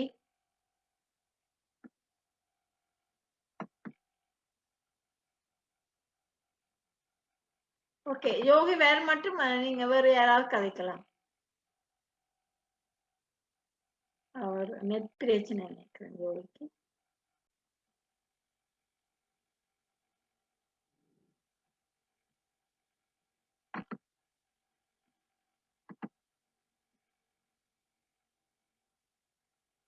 இல்ல இல்ல. தர்ஷிகா, தர்ஷிகா தர்ஷிகா ஓகே. கர்சோனா, நீங்க ஏதாவது சொல்ல விரும்புறீங்களா? இந்த மியூட் பண்ண மாட்டேன். ஓகே. தர்ஷிகா மியூட் அடுபட மாட்டேன்னுக்கா. நான் அந்த கடைசியா சொன்ன கவிதைகள் நல்லா இருந்தது, வாசித்த கவிதைகள். எனக்கு கவிதையில அவ்வளவு அந்த என்னன்னு சொல்றது, திருத்தம் சொல்ற அளவு அனுபவம் இல்லை. ஆனா ஒவ்வொன்று இந்த கருத்தும் சில நிறைய நல்ல கருத்தா இருந்தது. நன்றிடா. நன்றி அக்கா. கர்சனா ஓகே, உங்க கதை எங்க யோகி விரட்டுங்க. கலந்து கொண்டிருக்கின்ற அனைவருக்கும் என்னுடைய வணக்கங்கள். இது என்னுடைய முதலாவது கவிதை தொகுப்பு. 2019ஆம் ஆண்டு வெளிவந்தது. இதில் உள்ள பெரும்பாலான கவிதைகள், அந்த கவிதை எழுதிய சூழலை தெளிவுபடுத்திட்டு நான் நீங்க சொன்ன அந்த தவறுகளை பற்றி விளக்கலாம் என நினைக்கிறேன். இதில் உள்ள பெரும்பாலான கவிதைகள் முகப்புத்தகத்தில் எழுதப்பட்ட கவிதைகளாகத்தான் இருக்கின்றது. கிட்டத்தட்ட 2018ஆம் ஆண்டில் குறிப்பாக பேராதனை பல்கலைக்கழகம் பழைய மாணவர்கள் பல அந்த காலத்தில் முகப்புத்தகத்தில் பல கவிதைகளை எழுதி கொண்டிருந்த காலகட்டம். ஆகவே அதன் தொடர்ச்சியாக ஒருவரை பார்த்து ஒருவர் கவிதை எழுதுகிற ஒரு இயக்கமாக இது இடம்பெற்றது. அதில் எழுதப்பட்ட கவிதைகளில் தெரிவு செய்யப்பட்ட சில கவிதைகள் தான் தொகுப்பாக இன்றுடன் அகல்க என்ற பெயரில் வெளிவந்திருக்கிறது. இது முதல் இன்றுடன் அகல்க என்ற தலைப்பை நான் தேர்ந்தெடுக்கவில்லை. பிறகு அது இன்னொரு தலைப்பு தான் என்னுடைய மனதில் இருந்தது. பின்னர் இன்றுடன் அகல்க என்று சொல்லப்படுகிற இந்த தலைப்பு இடம்பெற்றது. அந்த வகையில் இதில் உள்ள பெரும்பாலான கவிதைகள் பொது வெளியிலும், என்னுடைய கருத்துப்படி பொது வெளியிலும் சமூக வெளியிலும் பெண்கள் எதிர்நோக்குகிற பிரச்சனைகள், சிக்கல்களுக்கு எதிராக எழுதப்பட்ட கவிதைகளாகத்தான் இருக்கின்றன. சிறுபான்மையான கவிதைகள் அரசியல் பற்றின கவிதைகளாகவும் சிறுபான்மையினருக்கு ஆதரவான கவிதைகளாகவும் இருக்கின்றன. என்னுடைய ஒரு எழுத்தாளராகிய என்னுடைய அனுபவமாக இருக்கின்றது. அந்த வகையில் முதலில் இந்த நிகழ்ச்சியை ஒழுங்கு செய்திருக்கிற ஊடக குழுமத்துக்கும் ரஞ்சியக்காவுக்கும் என்னுடைய நன்றிகளை தெரிவித்துக் கொள்கின்றேன். அதைத் தொடர்ந்து இந்த கலந்துரையாடலிலே தங்களுடைய சிறப்பான உரைகளை முன்வைத்த மாலினி மாலா அக்கா அவர்களுக்கும், ஆண்டாள் பிரியதர்ஷினி மேடம் அவர்களுக்கும், தினகரன் அண்ணாவுக்கும் என்னுடைய நன்றிகளை தெரிவித்துக் கொள்கின்றேன். இதில் சில சந்தேகங்களை நீங்கள் கேட்டிருந்தீர்கள். மாலதி மாலா அக்கா முதல் பேசும்போது சொல்லியிருந்தார். முதலாவது சந்தேகம், பெரும்பாலான கவிதைகள் இறைஞ்சு அதாவது கெஞ்சுவது போல அமைந்திருக்கிறது அப்படி என்று சொல்லியிருந்தார். அதை நான் நினைக்கிறேன், என்னுடைய அபிப்பிராயப்படி அதை நான் ஒரு உத்தியாக பயன்படுத்த முனைந்திருக்கிறேன் அப்படித்தான் நான் நினைச்சு அதை எழுதினேன். ஏன்னு சொன்ன எல்லா கவிதைகளும் ஒரு புரட்சிகரமான ஒன்றை செய்யாமல், அதாவது ஒரு இறைஞ்சுவது போல செய்து மாற்றத்தை விதைக்கலாம் என்ற அடிப்படையில் தான் கவிதை எழுதியிருக்கிறேன். இரண்டாவது, சொற்பிரயோகங்களை மாலினி அக்கா கேட்டிருந்தாங்க. முதலாவது கேட்டிருந்தாங்க, ஒளி கெடுத்த திருதராஷ்டிரனாய் அப்படி என்பது. அதுக்கு முதல் வரி இருள் வளர்த்த காந்தாரியா என்பதாக அமைகிறது. அப்ப அதனுடைய தொடர்ச்சியாகத்தான் அந்த ஒளிகெடுத்த திருதராஷ்டிரன் என்கின்ற வரி அமைகிறது. அதாவது காந்தாரி இருள் வளர்ப்பதற்கு காரணமாக இருந்தவன் திருதராஷ்டிரன் தான். அந்த பார்வையில் தான் அது நோக்கப்பட்டிருக்கிறது. அதாவது காந்தாரிக்கு கண்கள் தெரியும், திருதராஷ்டிரனுக்கு தான் கண் தெரியாது. ஆனால் காந்தாரி என்ன செய்கிறாள்னு சொன்னால், கணவனுக்காக தன்னுடைய கண்களை இருக்க கட்டிக்கொள்கிறாள். அந்த கட்டிக்கொள்வதற்கு இவர் உடனடியாக இருந்திருக்கிறான் என்ற ஒரு பார்வையில் தான் இது ஒளிகெடுத்த திருதராஷ்டிரன் என்று சொன்ன வார்த்தை இருக்கிறது. அது ஒரு பெண்ணிய பார்வையாகத்தான் நான் அந்த கவிதையில் கையாண்டிருக்கின்றேன் அப்படி என்று சொல்லி நான் நினைக்கின்றேன். மற்றது அக்கா கேட்டிருந்தது போல நீரின் இனிமை, அதாவது இனிமை என்ற கருத்து அங்கு தன்மை, அதாவது தன்மை என்ற அர்த்தத்திலேதான் பயன்படுத்தப்பட்டிருக்கிறது. ஆகவே அது தன்மை அப்படி என்று சொல்லி எடுத்துக்கொள்வதுதான் சிறப்பானதாக அமையும். மற்றது அக்கா வசந்தம் அப்படின்னு சொல்கின்ற ஒரு கவிதையை நீங்கள் கேட்டிருந்தீர்கள். உண்மையில் அது ஒரு புலம்பெயர்ந்த ஒரு சமூகம் இங்கு வருவதற்கு எதிரான ஒரு கவிதை அல்ல.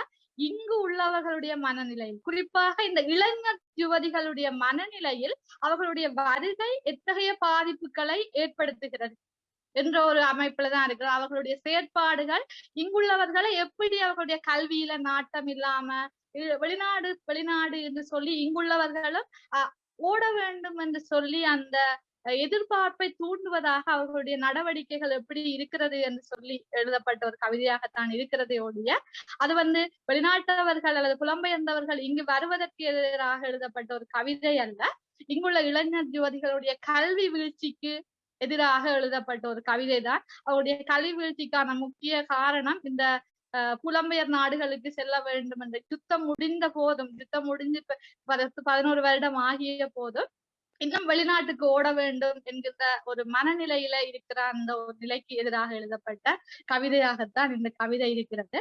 மற்றது அக்கா சொன்னது போல சாலையோர புத்தன் என்கின்ற கவிதை, அதுவும் ஒரு ஒரு புத்தன் என்ற ஒரு படிமம் உண்மையில் புத்தன் அல்ல, அது புத்த மதத்தை அனுஷ்டிக்கிற ஒரு சமூகம் எப்படியெல்லாம் இருக்கிறது என்றதுக்கு எதிரான ஒரு கேலியான ஒரு பார்வையை முன்வைக்கிற ஒரு கவிதையாகத்தான் நான் அதை படைத்திருக்கிறேன் அப்படி என்று நினைக்கிறேன். இதுதான் மாலினி மாலா அக்கா சொன்ன சில சந்தேகங்களுக்காக நான் விளக்கத்தை அளித்திருக்கிறேன் என நினைக்கிறேன். வேற ஏதும் இருப்பேன் நீங்க கேட்கலாம். இது என்னுடைய முதலாவது தொகுப்பு என்றபடியினாலும் நான் ஒரு இலக்கிய பின்புலத்துல இருக்கிற ஒரு மாணவியாக இருந்த ஒரு விரிவுரையாளராக இருக்கிற காரணத்தினால அந்த செஞ்சொற்களை பயன்படுத்தி இருக்கிறேன். சென்னி, நுதல் அப்படியான சொற்களை இந்த கவிதைகளில் கையாண்டிருக்கிறது உண்மையில் உண்மை. ஆனால் பெரும்பாலான சொற்கள் சாதாரண பொது வாசகருக்கும் விளங்கக்கூடிய சொற்களாகத்தான் பெரும்பாலான சொற்கள் பயன்படுத்தப்பட்டிருக்கிறது என்று சொல்லி நினைக்கிறேன். ஆனால் பிரியதர்ஷினி அம்மா பேசியது போல ஒரு மிக நீண்ட ஒரு உரையாடலை அவர் நிகழ்த்தி இருந்தார். உண்மையில் எனக்கு அது உணர்வு பூர்வமான ஒரு உரையாடலாக இருந்தது. நான் எங்க எல்லாம் அம்மாவை நான் அந்த கவிதையில சொல்லவே இல்லை, ஆனால் எங்கெல்லாம் அம்மாவினுடைய இழப்பினுடைய தொடக்கமாக அந்த கவிதைகள் இருக்கிறது என்பதை அவர் அழகாக சொல்லி இருந்தார். மிகவும் உணர்வினை ஊட்டுகின்ற ஒரு உரையாக இருந்தது. குறிப்பாக அந்த கவிதைகளில் இருக்கிற வலிகளையும் அதுல இருக்கிற வேதனைகளையும் அந்த ஆண்டாள் பிரியதர்ஷினி அம்மா அவர்கள் சுட்டிக்காட்டி இருந்தார்கள். மிக நன்றி அம்மா, சிறப்பான உரையாக உங்களுடைய உரை இருந்தது. அதே போல தினகரன் அண்ணா கவிதையினுடைய முழுமையான ஒரு பார்வையை, கவிதையினுடைய முதலாவது கவிதையில இருந்து தொடங்கி இறுதி கவிதை வரைக்குமான ஒரு முழுமையான பார்வையை தன்னுடைய உரையில் நிகழ்த்தி விட்டு சென்றார். எனக்கு பிடித்த பல கவிதைகளை பேசிய 3 பேருமே சொல்லி இருந்தார்கள். நான் எழுதும் போது மிகவும் ரசித்து எழுதிய கவிதைகளை பல சொல்லி இருந்தார்கள். அந்த வகையில் தினகரன் அண்ணா இந்த அணிந்துரை தாண்டி முதலாவது விமர்சனத்தை இந்த கவிதைக்கு முன் உங்களுடைய தழல் என்கின்ற அந்த அமைப்பினூடாக முதலாவது விமர்சனத்தை நீங்கள் தான் இந்த கவிதைக்காக முன்வைத்திருந்தீர்கள். அதற்காகவும் இந்த இடத்தில் நன்றி சொல்கிறேன். இது 2வது உடர் மூலம் நடக்கிறது. உடருக்கு ஏற்பாடு செய்த இந்த குழுமத்துக்கும் பஞ்சியக்காவுக்கும் என்னுடைய மிக பெரிய நன்றிகளை தெரிவித்துக் கொள்கின்றேன். அதே போல இந்த உரையாற்றிய மாலினி மாலா அக்கா, ஆண்டாள் பிரியதர்ஷினி அம்மா, தினகரன் அண்ணா ஆகியோருக்கும் என்னுடைய நன்றிகளை தெரிவித்துக் கொள்கின்றேன். வேறு ஏதும் சந்தேகங்கள் இருந்தால் கேட்க. நன்றி. நன்றி ஹரிசனா. யோகி இருக்கேம்மா. ஓகே, சொல்லு. ஹரிஷ்னா வணக்கம். உங்களுக்கு முதலில் வாழ்த்துக்கள். நன்றி. ஆமா, நீங்க இது உங்களுடைய முதல் கவிதை தொகுப்பு. இதனுடைய சின்ன ஒரு தோழியா ஒரு டிப்ஸா நீங்க கூட அத நீங்க வச்சுக்கலாம். டிப்ஸ் சொல்ற அளவுக்கு நீங்க பெரிய கவிஞரா கேட்டா இல்ல. யோகின்ற கவிஞர் ஒரு கவிஞரா எத்தனை பேருக்கு தெரியும்னு இல்ல. நான் ஒரு களப்பணியாளர். இப்போதைக்கு நான் ஒரு கவிதை எழுதினேன். ஒரு கவிதை எழுதுற மனநிலை எனக்கு செத்து போச்சு. நான் இப்ப கவிதை எழுதுறது இல்ல, அந்த நான் கடந்துட்டேன். கவிதை எழுதக்கூடிய நாட்கள்ல எனக்கு இருந்த சவால்களை ஒட்டி நான் உங்களுக்கு சொல்றேன்.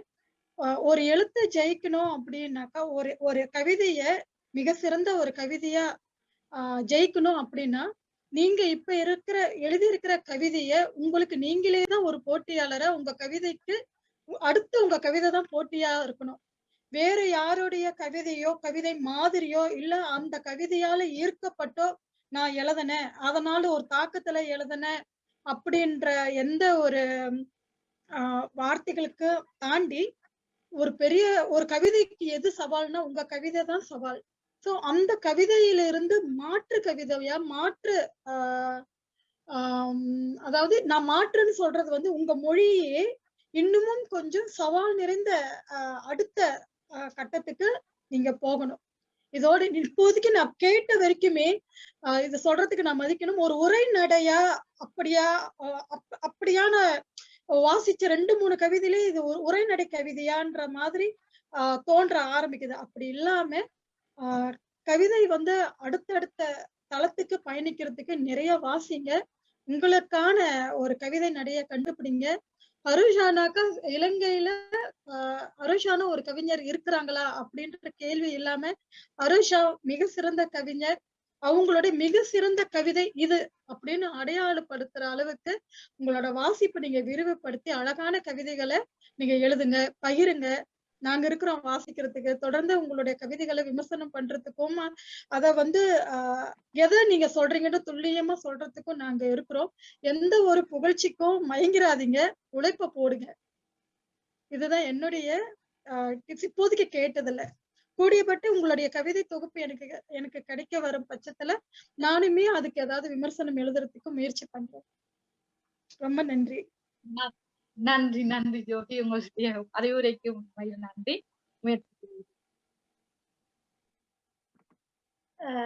ஆண்டாள் பிரியதர்ஷினி இருக்காவா?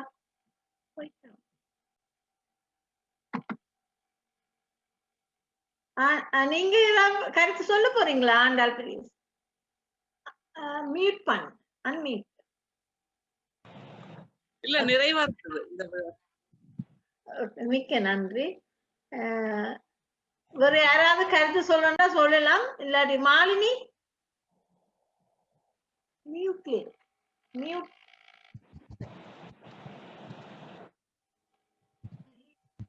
நான் இடையில தான் வந்து நான் பேசிக்கொண்டிருக்கும் பொழுது தாயை பற்றின விடயங்கள், பல விஷயங்கள் என் மனதை தொட்டு விட்டன. அதனால என்னால வார்த்தைகள் இல்லை அதை பேசுவதற்கு. காரணம், அவ்வளவு வலிகள் சுமந்த ஒரு கவிதைகளும் அதனுடைய தாற்பயங்களை பார்க்கும் பொழுது நிறைய விடயங்களை நான் கருத்தில் எடுத்துக்கொள்ளலாம், கருத்தில் பேசலாம். ஆனால் என்னால் பேச முடியாமல் தான் நான் அமைதியா இருக்கிறேன். காரணம், அவ்வளவு அற்புதமான கவிதைகள். எனக்கு அந்த நூல் கையில் கிடைத்தது என்றால் நான் இன்னும் கூட பேசக்கூடியதாக இருக்கும் என்று நான் நினைக்கிறேன். இருவரும் அற்புதமாக பேசினார்கள், தங்களுடைய கருத்துக்களை நல்ல அழகாக சொன்னார்கள். மிகுந்த நன்றி. இந்த சந்தர்ப்பத்திலே எனக்கு ஒரு சந்தர்ப்பம் தந்ததற்காக மிகுந்த நன்றி. நன்றி மாலினி. எங்கட ஜெர்மன் மாலினி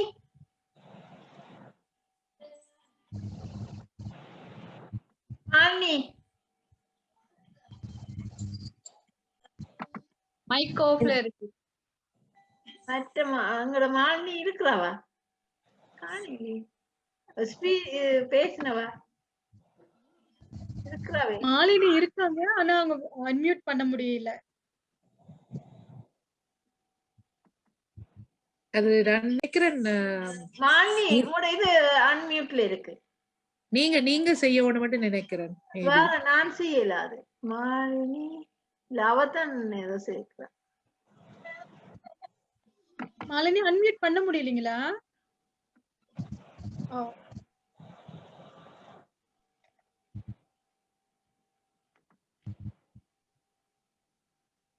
மாலினி இப்ப பாருங்க. இல்ல நீங்கள் எடுபட இல்ல. Still mute. அவதான் மியூட்ல.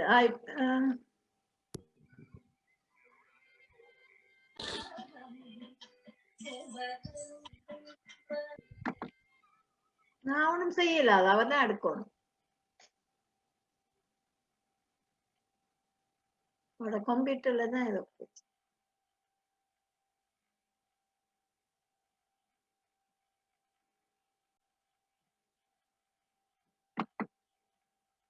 இல்லையா? கேட்கல.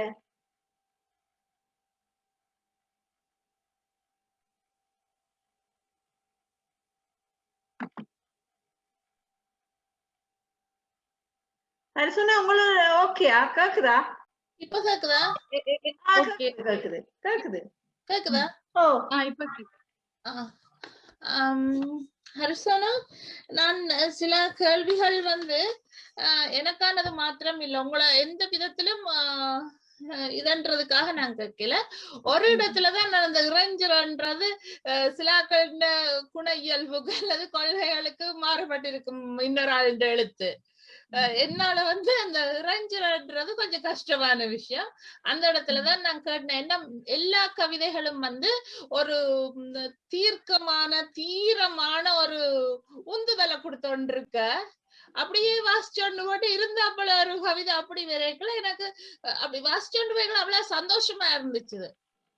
ஒரு ஒரு என்னன்னு சொல்ற ஒரு போர்ஸா போற மாதிரி இருந்துட்டு படக்குண்டு வந்து இதன்னு அந்த ஒரு கவிதை தான் நான் அது அப்படி கவனிச்சது.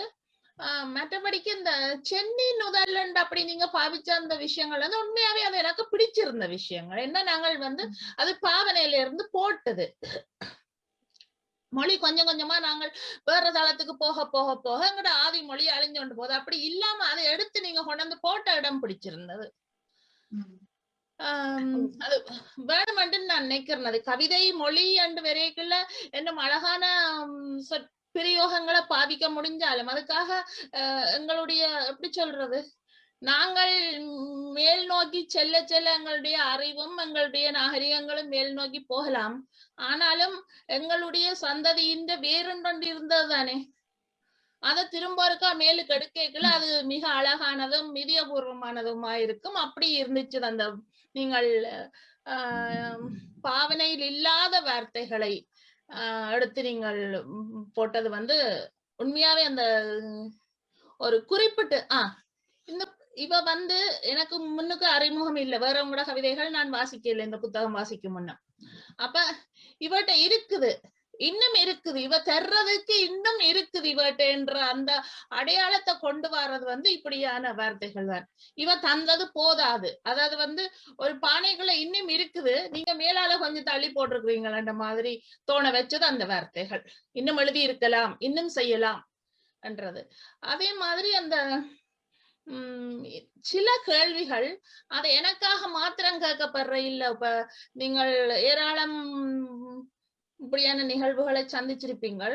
சில கேள்விகள் நாங்கள் எங்களுக்காக கேட்கறது இல்லை, சிலது எங்களுக்கு புரிஞ்சப்ப நாம் வாசிக்கல எங்களோட வீட்டுல வேற ஒரு சிலரும் இந்த புத்தகத்தை வாசிச்சுட்டோம் பக்கத்துல இருந்து. எனக்கு புரிஞ்ச இடம் அவைகளுக்கு புரியாம இருக்கும்.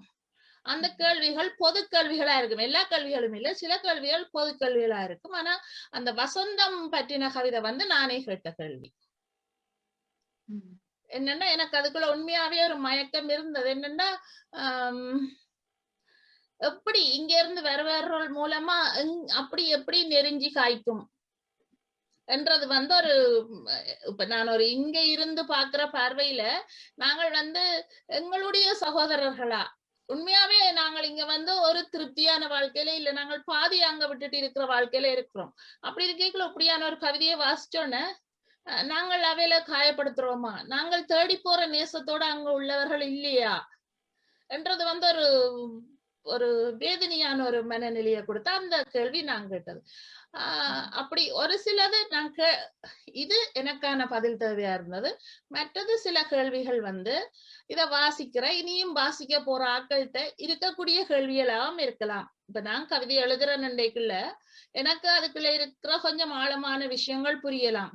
ஆனா எனக்கு பக்கத்துல இருக்கிற ஒரு சாதாரண வாசகி அத வந்து வலி சிம்பிளாத்தான் கேட்டிருந்தா அது என்னண்டு அப்படி வரும் அண்டு அப்படியான கேள்விகள் வேற ஆக்கள்கிட்டையும் இருக்கலாம். அதுக்கான உங்கள்ட பதில் உங்களோட வாயால வழிக்கூடணும்ன்றதுக்காக வந்து நேற்று சில கேள்விகள் இருந்தது, ஒரு சில கேள்விகள் என்ற கேள்விகளா இருந்தது. மற்றபடிக்கு உங்களோட கவிதைகள்ல நான் பார்த்த பார்வையில கவிதை மொழிய இன்னும் கொஞ்சம் ரசனைக்குரியதா என்னன்னு சொல்றது கூர்த்தீட்டி அல்லது செப்பனிட்டு கொண்டு வைக்கல ஒரு மிக அழகாக வலு எப்படி சொல்றது மக்களுள்ள ஆத்மார்த்தமா வந்து அமரக்கூடிய கவிதைகளை இது கொண்டரும். இது உங்களுக்கு முதல் கவிதை தொகுப்பு. இன்னும் நீங்க எழுத வேணும். எழுத மிகவும் சிறப்பாகவும் மிகவும் நல்ல ஒரு இடத்துக்கும் வர்றதுக்கு வாழ்த்துக்கள்டா. நன்றி அக்கா, நன்றி. உண்மையில விமர்சனங்களை நான் ஏற்றுக்கொள்றேன். அதுக்காகத்தான் இந்த ஒரு அரங்கு உண்மையில எனக்கு நல்ல பயனுள்ளதாக அமையும் என்று சொல்லி நான் நினைக்கிறேன். என்று சொன்னா இனி வருகிற காலங்கள்ல உள்ள தவறுகளை திருத்திக் கொள்றதுக்கு இந்த அரங்கு சிறப்பாக அமையும் அப்படின்னு சொல்லி நான் நினைக்கிறேன். உங்களோட விமர்சனங்களை நான் ஏற்றுக்கொள்றேன்.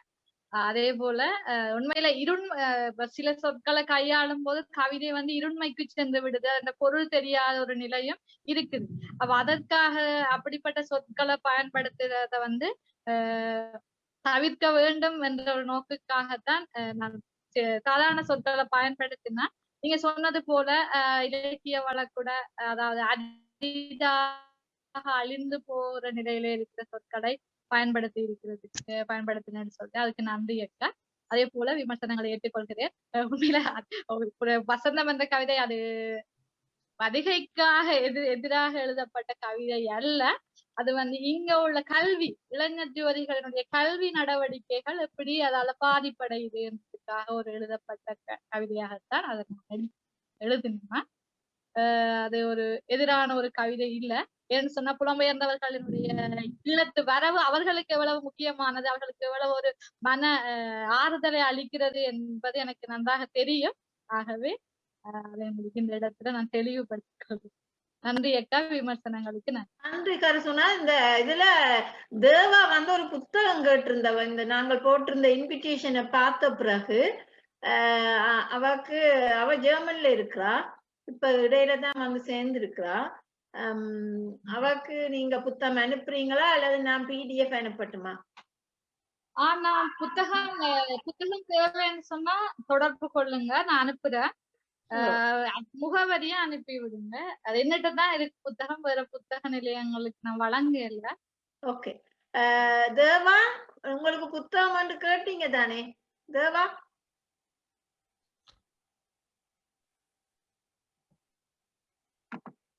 தேவா இருக்கிறீங்க?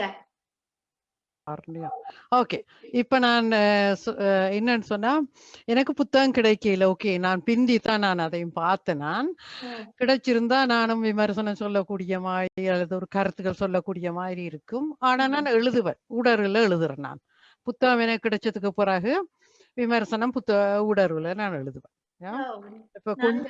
நீங்க லேட்டா வந்துட்டீங்க. Facebookல லைவ் போகுது, நீங்க பாருங்க. ஓகே யா சரி, தேங்க்யூ. ஓகே, இப்ப வேற ஆக்களுக்கு கேள்விகள் அல்லது விமர்சனங்கள் இல்லாட்டிக்கு நாங்க இது நிறைவுக்கு கொண்டு வரலாம். தினகரன்